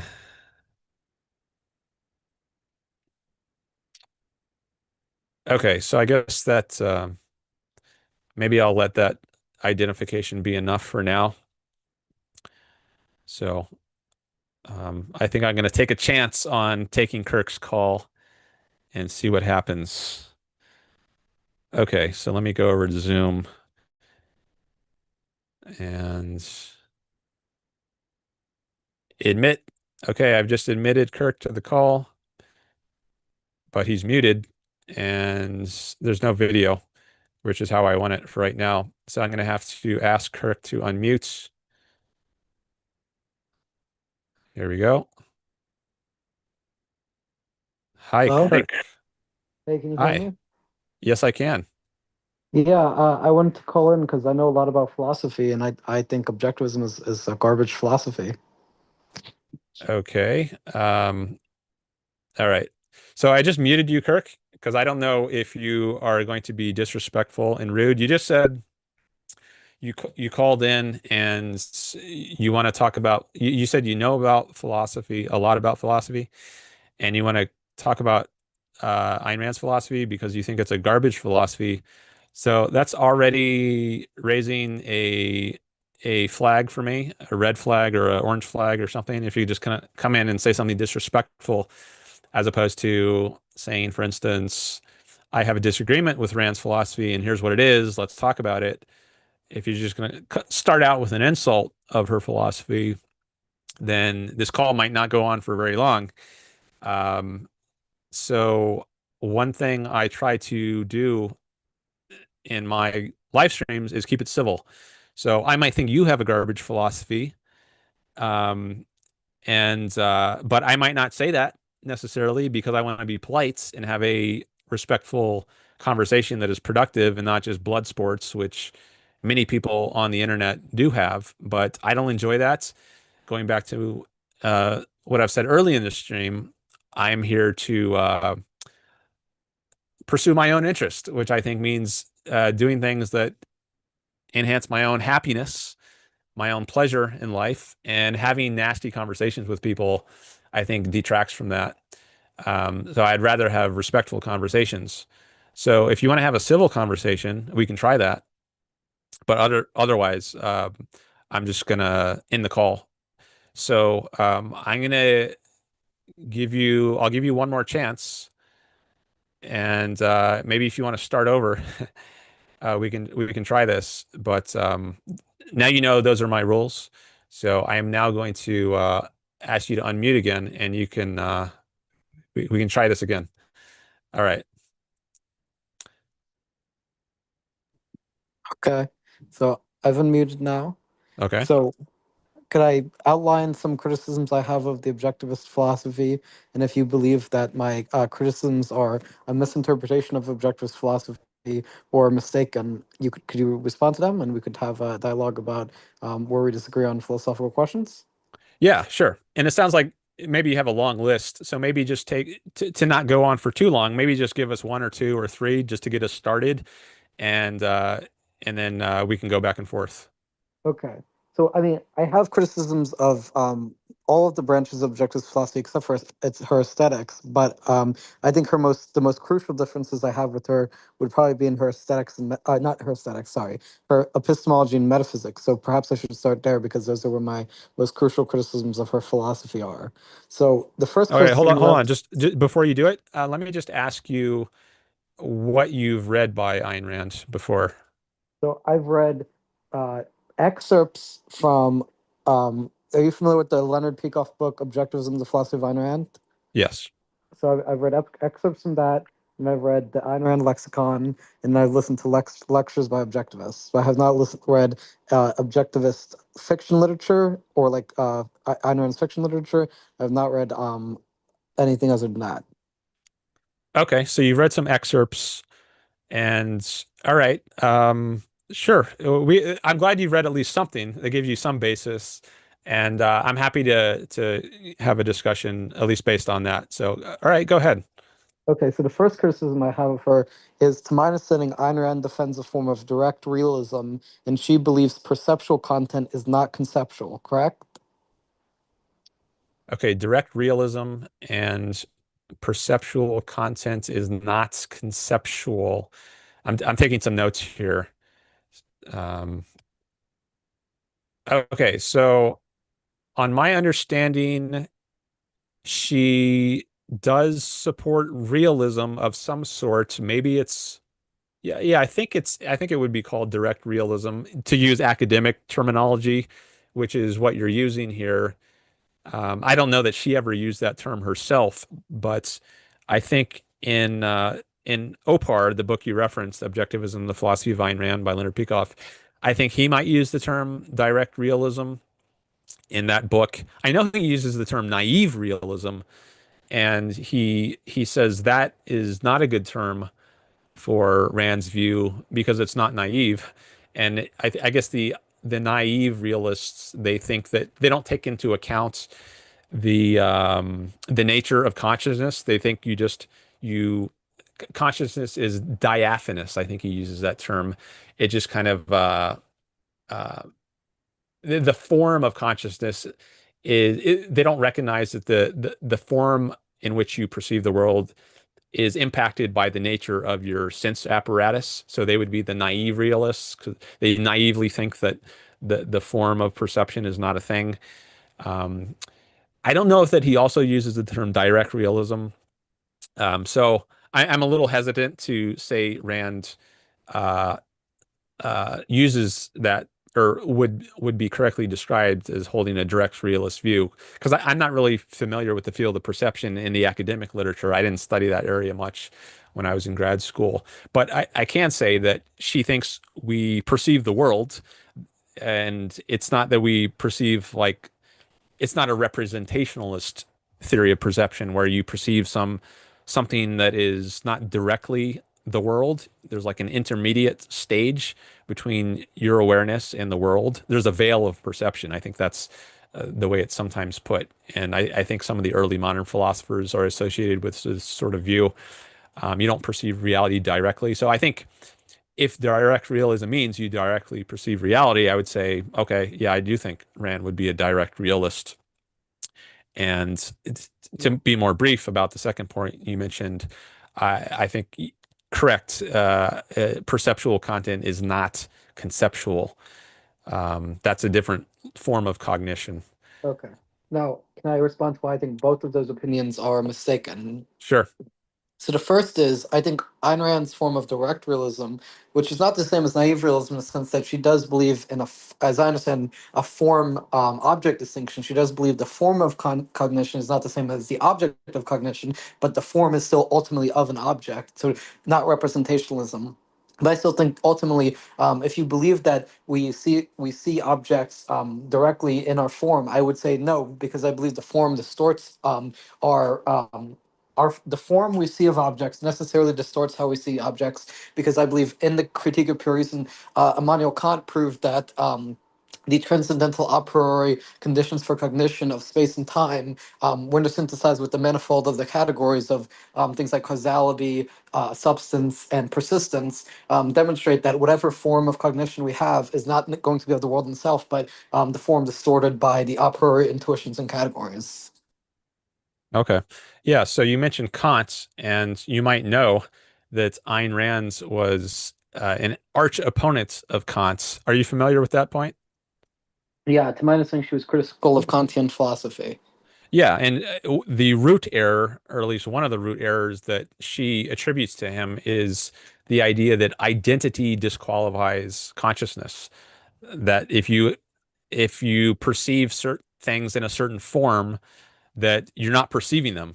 The form distorts, or it's the fact that there is a form negates the fact that you're perceiving an object, and she rejects that, and I think that's right. I don't see a reason to think that because you grasp things in a certain form that you're not grasping them. An objectivist philosopher by the name of Greg Salmieri once gave a physical analog to this point. He said, like, it's like saying, I'm not grasping this pencil because I'm grasping it with my fingers, or I'm grasping it in a certain way. Like, because I'm grasping it in this way with my finger, my index finger, and my thumb, I'm not grasping it. No, rather, it's my fingers, my means of grasping something are my means of grasping something. Um, Well, I believe that's I believe that's a misinterpretation of Kantian philosophy, because I don't believe Kant had argued we don't perceive existence. So my understanding of Kantian philosophy, and I haven't read all the Critique of Pure Reason. I've read a substantial amount of the Critique of Pure Reason, but I haven't finished it. But for what I've read of Kantian philosophy, he does believe that we do perceive an external existence of objects. He just believes that the objects we perceive are not represented in the forms. So the form of consciousness. So Kant does not deny the existence of what he calls the noumenal realm or the world himself. He just does not believe the noumenal realm or the world itself is cognizable, right? So, like, there are some philosophers post Kant, like Schopenhauer and Hegel, who denied the existence of a noumenal realm independent of phenomenal experience. But Kant did not agree with them. He did posit a mind independent noumenal realm. He just believed that it was not cognizable, because you can't. Because there are certain things which are required for sensible cognition, like space and time, because you can't imagine what cognition would look like without space time. And then he also has a transcendental aesthetic deduction of the categories with causality, substance. It's very technical, so the specifics don't really matter. But basically, his argument is that, well, we do perceive a noumenal realm. We can't conflate that with, or we can't say we perceive it directly, because the whatever consciousness we have has to be consciousness in the form of spatiotemporality, and that means whatever the noumenal realm of the world in itself, we don't know if it's bound by the phenomenal spatiotemporality we experience.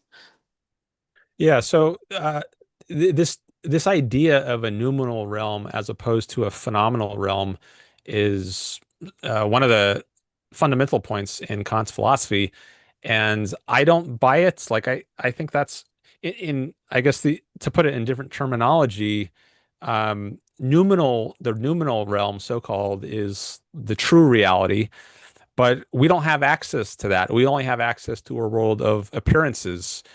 Maybe there's some analog here to Plato's idea of the cave, the allegory of the cave, where we only see shadows of things. We don't see the things themselves. And likewise, Kant says we are cut off from true reality, which is the noumenal realm. We only have access to this world of appearances.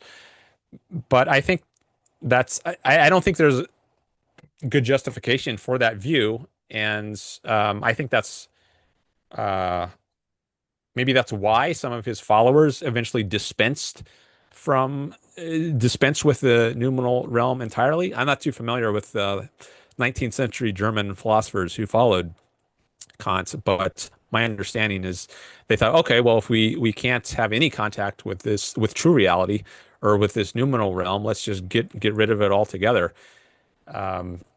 So I think maybe I don't think that Kant was saying like we have contact with true reality or the noumenal realm, but only indirectly. I think maybe, now I'm not a Kant scholar, but maybe his view was that we don't have contact with it at all.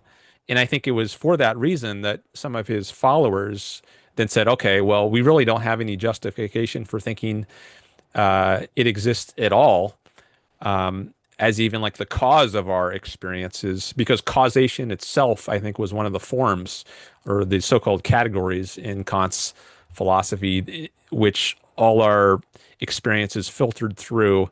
So we can't even say that there is causation. There's this numeral world which is causing our experience, because cause is already on the other side of the divide, so to speak.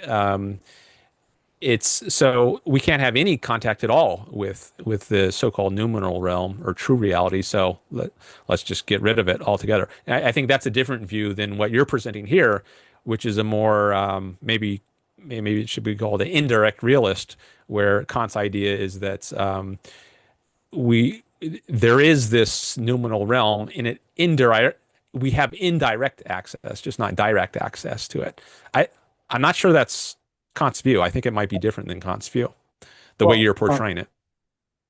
so I would like to be clear that indirect realist, I don't believe is what Kant is view, but indirect, that's only indirect realist in the sense of, so indirect realism is the belief that we have contact of representations of objective reality, but typically this is associated with early modern philosophers like Locke and Descartes.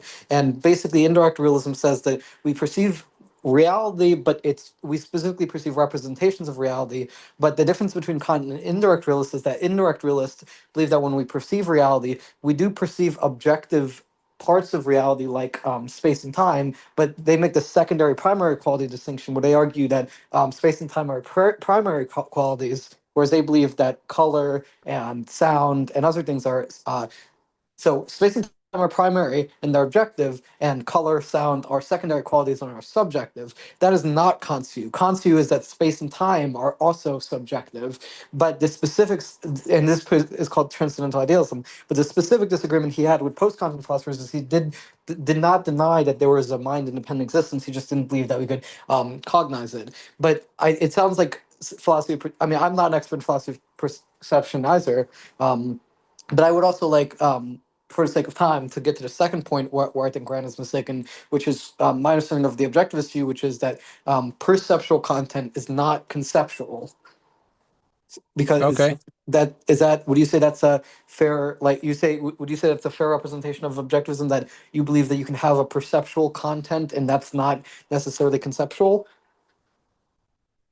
Yeah, I do think that's correct. Like when we are infants, or I mean, even adults, but it's more obvious, I think, when we're infants that because we don't have any conceptual content at all at that point, we have to form concepts through a process of abstraction. We notice similarities and differences between the things in our environment, and we form concepts like human or cat or car. But when we're just infants, we perceive the world and we don't have any concepts yet. So that's just purely perceptual content. And when we're adults, like right now, I have perceptions of the world, and it's but I also have concepts, but that doesn't change the fact that these are two different levels of cognition that are active within me. So I don't think perceptual content by itself is conceptual. And so there are several reasons why I would disagree with that. So the first is, so are you familiar with the Willard Van Orman Quine Pierre Duhem underdetermination thesis in philosophy of science? A little bit. But if you want to lay it out here for the audience and to refresh my memory some about it, that's fine. Okay, so basically, Quine, William Norman Quine, who's an American logician, Pierre Duhem, who was a French philosopher of science, wrote a a paper. I haven't read all of it. I've read parts of it. But from what I have read, they basically wrote what's called the underdetermination thesis. And basically, what it argues is that it's impossible to ever induce a scientific law or a principle of reality. Because, as I understand, what they argue in the paper is that you can take any perceived induction, and then you can right away certain auxiliary hypothesis, and then show that that induction doesn't work. So, for example, let's take the example of inducing heliocentrism, the idea that the universe is the center of a solar system. Um, Heliocentrism, which is the dominant view nowadays, where the sun is the center of the solar system and the Earth and the planets revolve around it. Um, you think you might you think you could induce that, but then you have to ask the question, well, then why aren't humans flying out into outer space? Because of the fact that when we see, even if we can see the sun is the center of the solar system, then how do we explain away the fact that you'd think if the earth is revolving on the sun and humans are on earth, that humans would be flung out into the solar system? Well, the reason is because we have this auxiliary hypothesis, and an auxiliary hypothesis is basically a background assumption through which we interpret some data. We have this auxiliary hypothesis called gravity, where basically we believe that like things with a certain mass are attracted to other things of a certain mass, and so because humans are of a certain mass, we are gravitationally attracted to the Earth, which is of a certain mass, and that's why we're not flung to outer space. But basically, what this means is that you can't induce a rule from a perceptual observation like heliocentrism. Without an auxiliary hypothesis or background assumption, like the idea that humans are bound to Earth, which is gravity. And so basically, what the argument is that you can't take any individual perceptual item and then form a conceptual judgment on it, like, for example, law of nature, because there's if you take a background assumption, that could change how you interpret the data, basically. Okay, well, I do think it's correct that, as Rand says, knowledge is contextual. So we don't form, we don't acquire knowledge in a vacuum. I think the foundation of knowledge is the perceptual level. But then we notice in our field of perception similarities and differences among the things we perceive, and then that enables us to form concepts and wider concepts. Like once we form the concept dog or cats and bird, we can group all those into the wider concept animal by differentiating the similarities among those things with things like plants. Um, so that's a way of that's just an example of knowledge building on itself. And science is a continuation of this process of building knowledge on knowledge. Um, Scientific theories do not exist in a vacuum. Like Newton's laws, they're not just bolts from the blue. Although, unfortunately, I think they are often taught that way in science classes. You might go into a physics class, a high school physics class, on day one, and they say, "All right, well, let's start with Newton's laws," and then they just give you these F equals ma, force equals mass times acceleration, and for every action, there's an equal and opposite reaction, and there's no indication of where these laws came from. But if you look at the history of science, there's this long developments from I mean, you could start at different places. You could start at geocentric view, go back to Ptolemy, and then go up to, through fast forward through the Middle Ages up to Copernicus and Kepler and Galileo, and then you get up to Newton, and then you can see where these laws actually came from. So they aren't just in a vacuum or bolts from the blue. So that was just I don't know what exactly that has to do with Quine, but I think you were talking about auxiliary assumptions and how a certain principle holds only if you assume these other things. And I think that maybe the development of the history of science is a way of showing all the related auxiliary sort of assumptions that come in and that are relevant to reaching a certain scientific principle like Newton's laws. So I do think there's a broad body of knowledge that conditions any given item within it, but then where exactly Quine takes that idea, if that's the idea you were gesturing towards, I'm not sure. I've read some Quine, but it's been a long time and I'm not too familiar with it. I mean, I know he says something like one of his famous quotes is like the objects are as plausible as the gods of Homer, like my belief in the objects in the world that I see around me. This pencil or my laptop in front of me. My reason for believing them in that they exist is on no stronger footing than believing that the gods of Homer exist. Zeus and Aphrodite or whomever. So I'm not. I don't know exactly. Maybe he thinks like if you bring in enough auxiliary assumptions, you could justify a belief in those gods or so. I don't remember exactly, but anyways, wherever Quine ends up is definitely radically different than Rand's view. But I've been going on for a while, so let me just pause there and let you reply to any of that. So I would agree with you definitely that you can't. So it seems like if there's a sense in which if Rand is saying that you conceptually integrate knowledge based on other knowledge, then it seems like you'd actually be agreeing with me, and I would definitely agree with that. But then the problem is, I think what that would mean is logically you can't justify induction. And as I understand, and correct me if this is mistaken, but objectivism does accept that induction of scientific principles is valid. But I would argue that if ultimately Rand is willing to accept that beliefs rest on other beliefs and auxiliary assumptions, auxiliary background beliefs, this would mean that basically you could not justify induction. And I think you can see this. So in philosophy of science, you saw certain developments that were trying to defend the objectivity of science, which people like, but who are I would say more sophisticated than Rand, but still mistaken in some respects.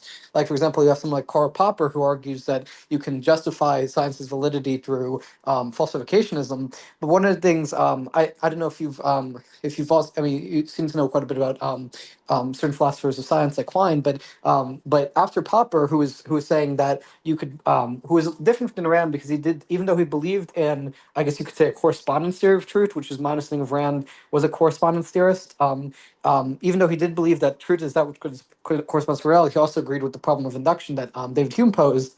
But I think what you see is later developments in philosophy of science, namely that of Thomas Kuhn and Paul Feyerabend. Basically, so I haven't read Kuhn's The Structure of Scientific Revolutions or Feyerabend's Against Method, but I have read a little bit papers that reference Kuhn Feyerabend specifically.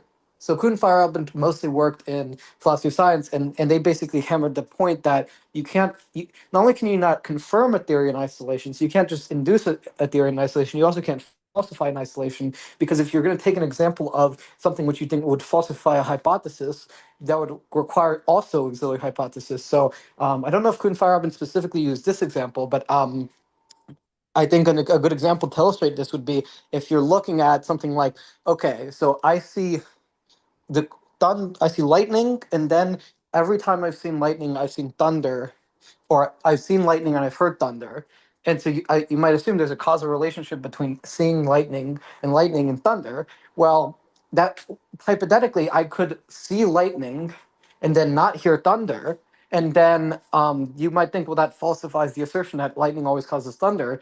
But you could actually disprove that with a certain auxiliary assumption. Might seem far fetched, but it's like, just for the sake of hypothetical, what if you were seeing lightning but not hearing thunder, and you think that proves that there are times when you see lightning but don't hear thunder, but the reason you don't hear thunder is because you just ate a meal, or you drank some drinks, or you drank some water, and it turns out for some reason that was contaminated with something that made you temporarily deaf. And so you have this auxiliary hypothesis that drinking whatever you drank or eating whatever you ate would make you deaf for a temporary amount of time. And that what that would mean is that with that auxiliary assumption, you would not be able to induce that lightning did not cause thunder, because lightning did cause thunder. You just couldn't hear it because you were temporarily deaf from the food you ate or the drinks you drank. Now, that might sound like a far-fetched assumption, but I think that's an example of how if you take enough auxiliary assumptions, even ones that seem very far-fetched, you can prove basically anything.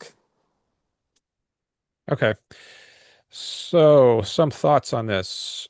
One is Ayn Rand did not have a solution to the problem of induction. That was one area of her philosophy which was left for others to find a solution to. Her follower, her student Leonard Peikoff, actually came up with a theory of induction uh, many years, decades after she died. He So there are some lectures on induction by Leonard Peikoff, which I think are free online, which you might be interested in checking out. I think he gave a course called Induction in Physics and Philosophy. Now it's based on Rand's ideas, I think in particular her theory of concepts, and I think the formation of concepts is uh, at least parallel in important respects to the process of induction. So induction is going from particulars to from particular observations to a generalization, like, this apple fell from the tree, and this rock fell to the ground when I dropped it, and the moon travels around the earth, and all of those on Newton's principles can be explained by reference to his laws and gravity. So he has these very general laws that explain all these particular observations. Um, Now, there's something similar going on in concept formation. We observe these particular things. I observe Lassie and Fido and Rover, and then I generalize from them to this abstract concept of dog. So there's a kind of a parallel between going from particular concretes or entities that we observe and then forming a concept, and likewise going from particular events we observe in the world. This apple dropped, this rock fell to the ground, this moon is traveling around the Earth, to um, everything has all actions have a equal and opposite reaction. I don't know if that's the appropriate uh, physical principle to cite, but I'm just trying to show how there's some kind of parallel between the process of concept formation and the process of induction. But that wasn't really explored much by Rand herself. It was explored more by Leonard Peikoff, and it's developed in a book form in the book The Logical Leap by David Harriman. But the first one or two chapters of that book are a presentation of Leonard Peikoff's theory of induction. And I think after that, in the later chapters, Harriman gives various examples from the history of science, which are meant to illustrate how this theory works out. So I would recommend those resources if you're interested in this problem of induction. And I wouldn't say there's an objectivist solution to it, because objectivism is the philosophy of Ayn Rand, and anything else, like contributions by Leonard Peikoff, would be something else, which may or may not be consistent with her philosophy, and she may or may not have agreed with them. But in any case, there is other material out there that is at least developed by people who are very familiar with her philosophy. I will mention one other resource or talk by Mike Mazza on Popper specifically. So at a objectivist conference a year or two ago, Mike Mazza, a objectivist philosopher who specialized in philosophy of science, he gave a course on Karl Popper. And so if you want some of these more technical issues which you were raising, in which I'm not an expert in. So maybe if I were more an expert in philosophy of science, I focused more on philosophy of mind when I was a grad student. But if you're particularly interested in philosophy of science issues, you might be interested in checking out that talk by Mike Mazza. And there may be other works on the objectivists' online sources, like the Ayn Rand Institute's website.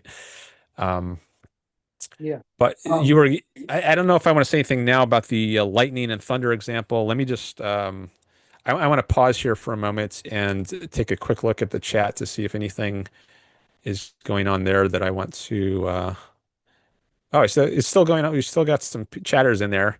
Not sure what they're, maybe we might be talking about something unrelated, but let me come back to you, and you can reply to anything I just said there in that last segment.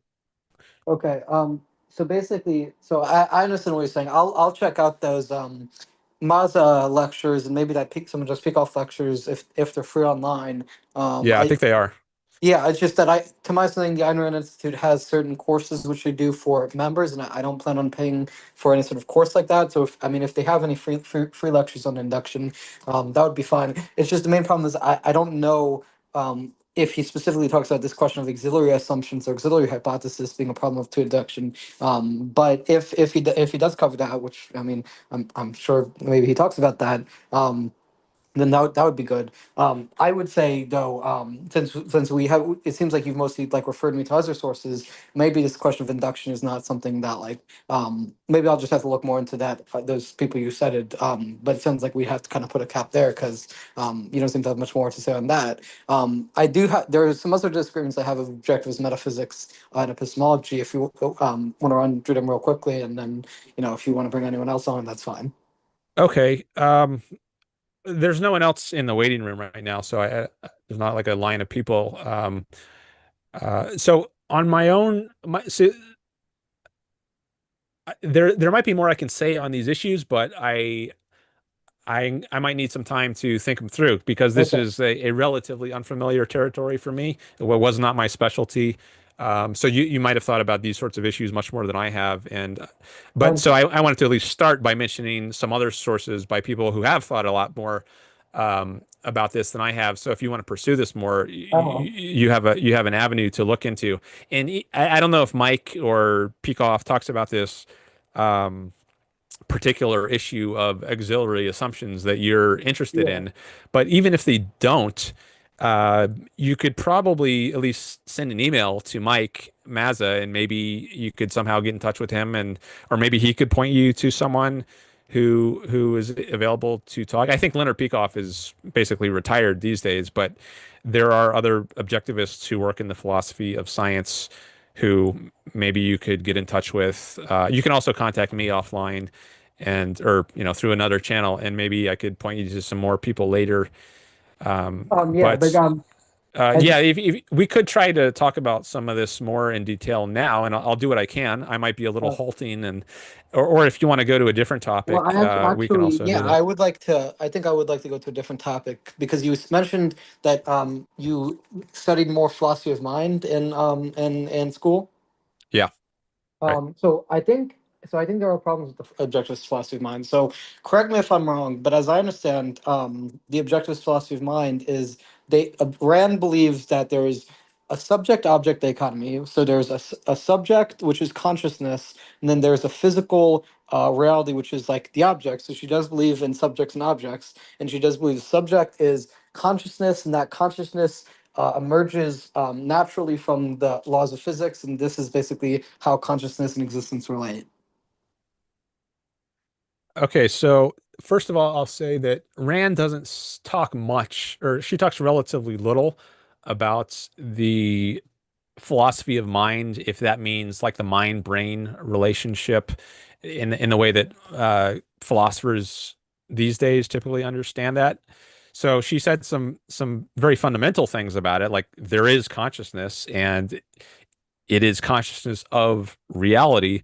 But beyond that, as to like exactly how we should conceptualize it, like should we say consciousness is an emergent property of matter? If she does talk about that, I don't think there's much about that in the literature. So, but I do think she would say like, or it seems reasonable to me to attribute to her the idea that consciousness is some kind of emergent phenomenon. It doesn't exist apart from the body as just like in the traditional Christian view, they hold that the soul can survive the death of the body and exist on its own, and then maybe it's reunited with the body, it's reincarnated or something. I don't think that's Rand's view, or that it could pre-exist the body. Rather, when the body is in a certain state, matter is in a certain form, then somehow consciousness emerges. But that doesn't mean consciousness is reducible to or the same thing as matter or the physical. Yeah, Um, well, that's why I said, as I understand, Rand believes as I understand, she's not a physicalist in the sense she does not believe you can reduce conscious states like belief, desire, intentionality, etc. She does not believe these are strictly reducible to physical properties. So she's not a physicalist, but she is a naturalist in the sense she does not believe that consciousness has supernatural origin. But the main disagree, if I mean, I don't, like I said, like I haven't read much Rand primarily. I mostly read excerpts from Opar and then some of the lectures and then some of the I know in lexicon. But from what I understand, she does affirm the idea that there is consciousness and there is physical existence, and then consciousness is the faculty of perceiving physical existence. But I believe this is you can make like a strong metaphysical and ontological arguments against this, because it does seem like she ultimately does believe in a traditional idea of what's called the subject-object dichotomy. We have a subject which is ontologically distinct from the objects, right? Like your subjective conscious experience is not the same as the objective external world, and I believe that's wrong. But like if that's a mistaken view of Rand, then like correct me if that's wrong. That sounds plausible to me as an interpretation of her. Now, consciousness can be its own object. You can introspect. You can turn consciousness on itself, and I can observe like what I'm thinking about, and that would be a case where consciousness is not observing the material or physical or external world, but it's observing something. So I wouldn't define consciousness as a faculty of observing material or external reality because it can't observe itself, but at least primarily it has to have contact with something other than itself. Like when you're a baby, you're not introspecting Yeah. and reflecting on your own thoughts. You're just But the, observing the but external world. but the point is, Rand does believe that the external world is not the same as your consciousness. So your selfhood is not the same as the external world. Yeah, I think she would agree to that. And so I think the problem here is, there's an article by David Chalmers called the extended mind hypothesis. So like I said, it's one of those papers that I've read like parts of it, but like I'm pretty new to philosophy myself. I'm not like an academic philosopher. This is just a hobby of mine. But from what I've read of the David Chalmers extended mind hypothesis, he goes to people like Merleau-Ponty and Martin Heidegger, and if this is phenomenologist, and he basically critiques the traditional subject-object dichotomy because he argues that your selfhood is not local to your internal consciousness, but is extended into your environment. And then he uses arguments from neuroscientific and like statistical modeling things that basically the contents of consciousness can't solely be internal to consciousness because it has to be extended out into the environment to be fully understood. So it seems like that would contradict Rand in a sense that Rand believes that the external world is not the same as the self, that the self is different from the external world, which would be a form of not maybe not Cartesian dualism, but like you could say there's a sense in which you can conceptualize it as a dualism between subject and object. But it seems like Chalmers' extended mind hypothesis would contradict that dualism between subject and object by saying that there's certain contents of consciousness which necessarily have to be embedded in the external environment and are not localized. Okay. Well, so I'm not familiar with this extended mind hypothesis. I've heard of it. I might have read one or two articles on it like years ago in grad school, but I'm not very familiar with it. But what can I say about it now? Like, I just had a thought that it flitted through my mind and it escaped me. But I guess what exactly does the self mean? Like, if I am perceiving a laptop, a few feet, maybe 2 feet in front of me. Now, is that part of myself because myself sees it? I mean, exactly how do you want to define what the self means? Is everything that you perceive part of the self because you perceive it? Uh, I mean, Well, go ahead. I haven't. I mean, I'd have to read more of the extended mind hypothesis. As I understand, Chalmers, as a panpsychist, believes that consciousness is a fundamental that consciousness is an irreducible property of the universe and exists everywhere. And to my understanding, Chalmers' extended mind hypothesis is the idea that yes, some of the things that you perceive become part of your selfhood. With a capital S, you could say, if we're gonna like talk like in a metaphysical or ontological sense of what the self even means. But I don't know if I don't believe. I mean, I could be wrong about this, but I don't believe that he believes everything you perceive is part of yourself. Just that certain things you perceive are part of yourself if they have enough influence on the contents of you. I think I'd have to read more of the paper in order to articulate his view well. I just threw that out there because you mentioned philosophy of mind, and it's something I heard in philosophy of mind, which just on the surface of it seems to contradict Rand's theory that consciousness is a faculty of perceiving existence, because it seems like there's a sense in which consciousness, if this extended mind hypothesis is true, would in a sense sort of create its own existence because things external to it become like embedded in the selfhood, which would, I think, contradict some sort of subject-object dichotomy. But like, if Rand doesn't, I don't know what the specifics of whether Rand is a subject-object dualist and whether or not like the specifics of what Chalmers argues. So like, unless you know more about it, like we might have to end that part of it there. But just on the surface of it, seems like there'd be a contradiction there, and it seems like the thesis has some backing in empirical neuroscience. Okay. I'm wondering if there's what is called by Rand a stolen concept involved. Like if you can't distinguish if everything I observe is part of the mind, I'm not saying that's what Chalmers or other advocates of this hypothesis say, but if that's part of the view, you might think, well, it's there's a kind of incoherence because the only way I can get this idea of myself in the first place is by contrasting it with something distinct from myself. So to then turn around and say, well, everything is part of the self is undercutting the idea of self in the first place. Like it's only like I wouldn't have come up with this idea of a self except in contrast to something that is not myself. If everything were self, like if everything is water, like a fish is swimming in water, he's not going to be aware of the water because it's just omnipresent. But if it suddenly jumps out of the water, now there's a contrast. He can say, "Oh, I know what the water is now because I've experienced non-water." By contrast with which, I can now appreciate what water is. Likewise, if everything is part of the self, then you would not be aware of such a thing as the self. So, you might think that the very idea of a self presupposes awareness of non-self, which might cut against this idea that everything is part of the self, if that's an aspect of the extended mind hypothesis. Yeah, I mean, I don't know the specifics of that. I mean, there are also, I mean, that's the only thing that I can think of specifically that Rand says about philosophy of mind, other than the philosophy of perception that we've been talking about, that I think you can argue against. But I'm definitely not like materialist or physicalist, so I would not disagree with her that like there is consciousness, and I'm definitely not a materialist or physicalist, so I think I would agree with her with that. So that's the, I mean, only major part of philosophy of mind that I think would contradict parts of her views, but like, yeah, but I mean, there are other objections. I mean, we can continue on the epistemology of metaphysics, or like if you want to like wrap things up, but we can. I also have some objections to her ethics that I think might be fruitful. But I mean, the floor is yours. As to like, if there's a specific part of her philosophy you think you'd like to move on. Okay, let me just look back at the chat. I want to see what's going on there. See, we've got some comments from Robert, Matthew Stroud, Dutzy,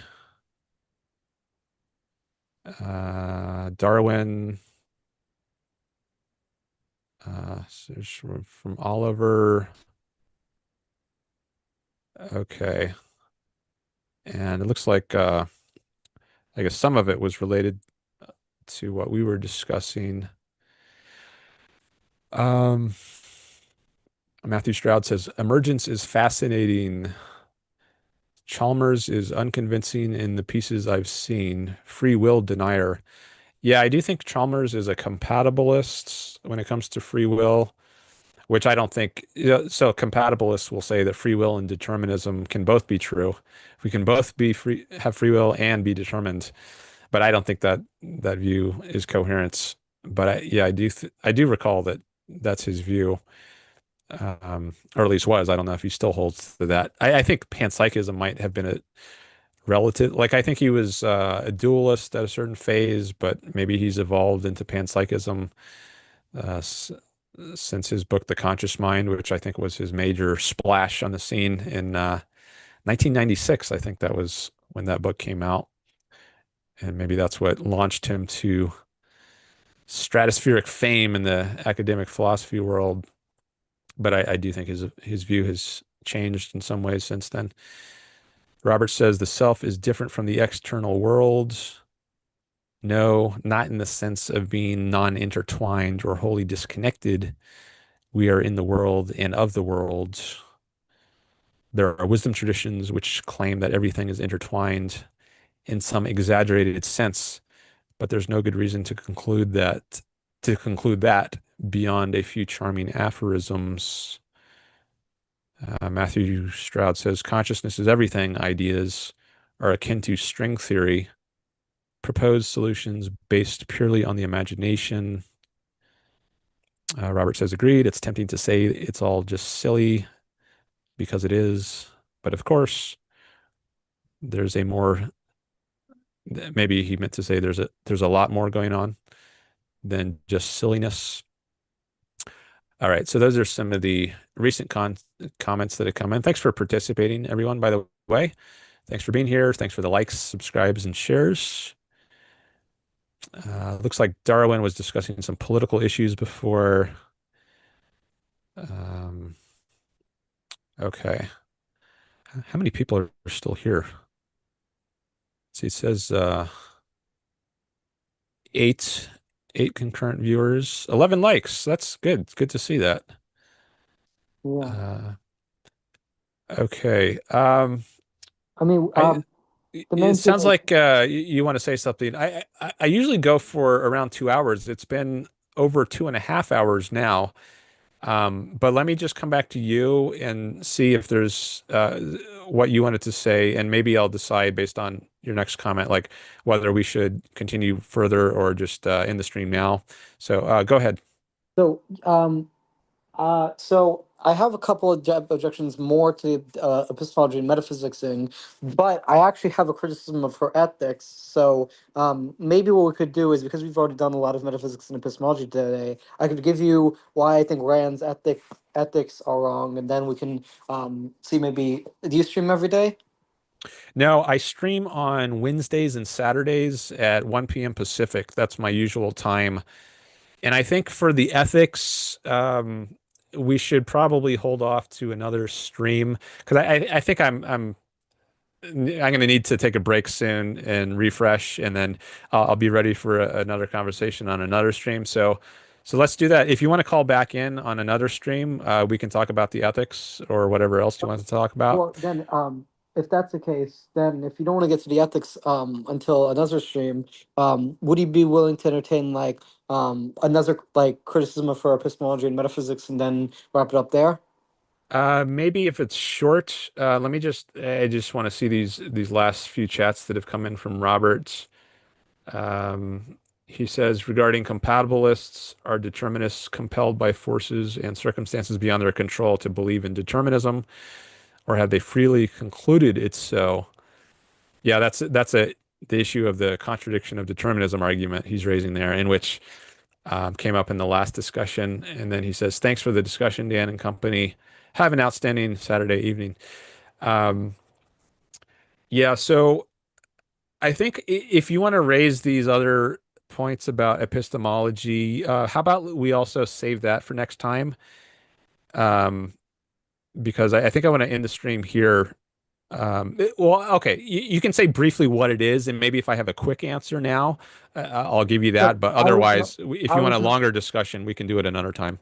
so I was gonna argue. So to my understanding, Rand believes in objective concept formation. She believes that our concepts, the language we use, could be rooted in objective differentiation between reality, between different forms of existence, and so that our concepts can be like objective. Correct me if that's mistaken. Yeah, she thought we could have objective concepts as opposed to subjective concepts, or like arbitrary concepts, and also as opposed to what she called the category of the intrinsic, where there's just some external thing in reality. Like on Plato's view, he had this idea there's forms, another dimension of forms, the form of the good or the form of justice. And that's what our concepts refer to. So she wasn't a realist in that Platonic sense, but she also wasn't a nominalist who thought that there's only a name in common between the things that we call human beings. She thought, no, there actually is something in common between them. Um, Oh. Well, so I was basically just going to argue. So, like, yeah, to my understanding, she adopts not an Aristotelian slash Platonist view of concepts, that concepts refer to metaphysical existence, but she does believe they're objective in the sense that, unlike Aristotle and Plato, she didn't believe there are these metaphysical universals which have substantiate themselves, right? Plato believed the world of forms is instantiates itself in particulars, and Aristotle believed that there were each particular had an essence which is an instantiation of a universal. But she believed concept formation is objective, but not like like a metaphysical intrinsic thing that instantiates itself. If that sounds like what her position is, as I understand it. But I was basically going to argue, if that is her position, I believe the latter Wittgenstein's private language argument he makes in the philosophical investigations kind of demonstrates that no, like the concepts we use are inherently not going to be tied to objective reality, because there are intersubjective norms and other things that make concept formation much more fuzzy than she thought. But it sounds like that would be a little bit too long for the purposes of the stream. Yeah, I'll just say she thought essences were epistemological rather than metaphysical. But to elaborate on what exactly that means and debate this issue, yeah, let's hold off for another stream to talk about that. But thanks for raising that issue, and thanks for calling in. Definitely appreciate the call. Yeah. So you said you stream on Wednesdays? Wednesdays and Saturdays. So yeah, my next stream I plan to have on Wednesday, Okay. 1 p.m. Pacific. Okay. And so are you a philosopher or Yeah, is it, or at least I have a PhD in philosophy, and I think about philosophical issues a lot, and I try to promote a certain philosophy, Ayn Rand's philosophy of objectivism. So if that qualifies me as a philosopher, then yes, I'm a philosopher.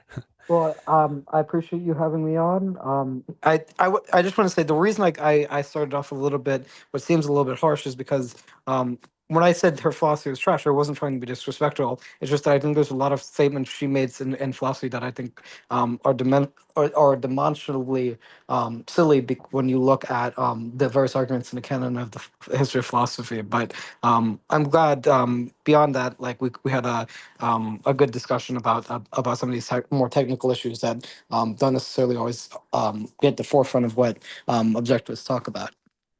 Yeah, I definitely appreciate the conversation, and yeah, there are different ways you could put something.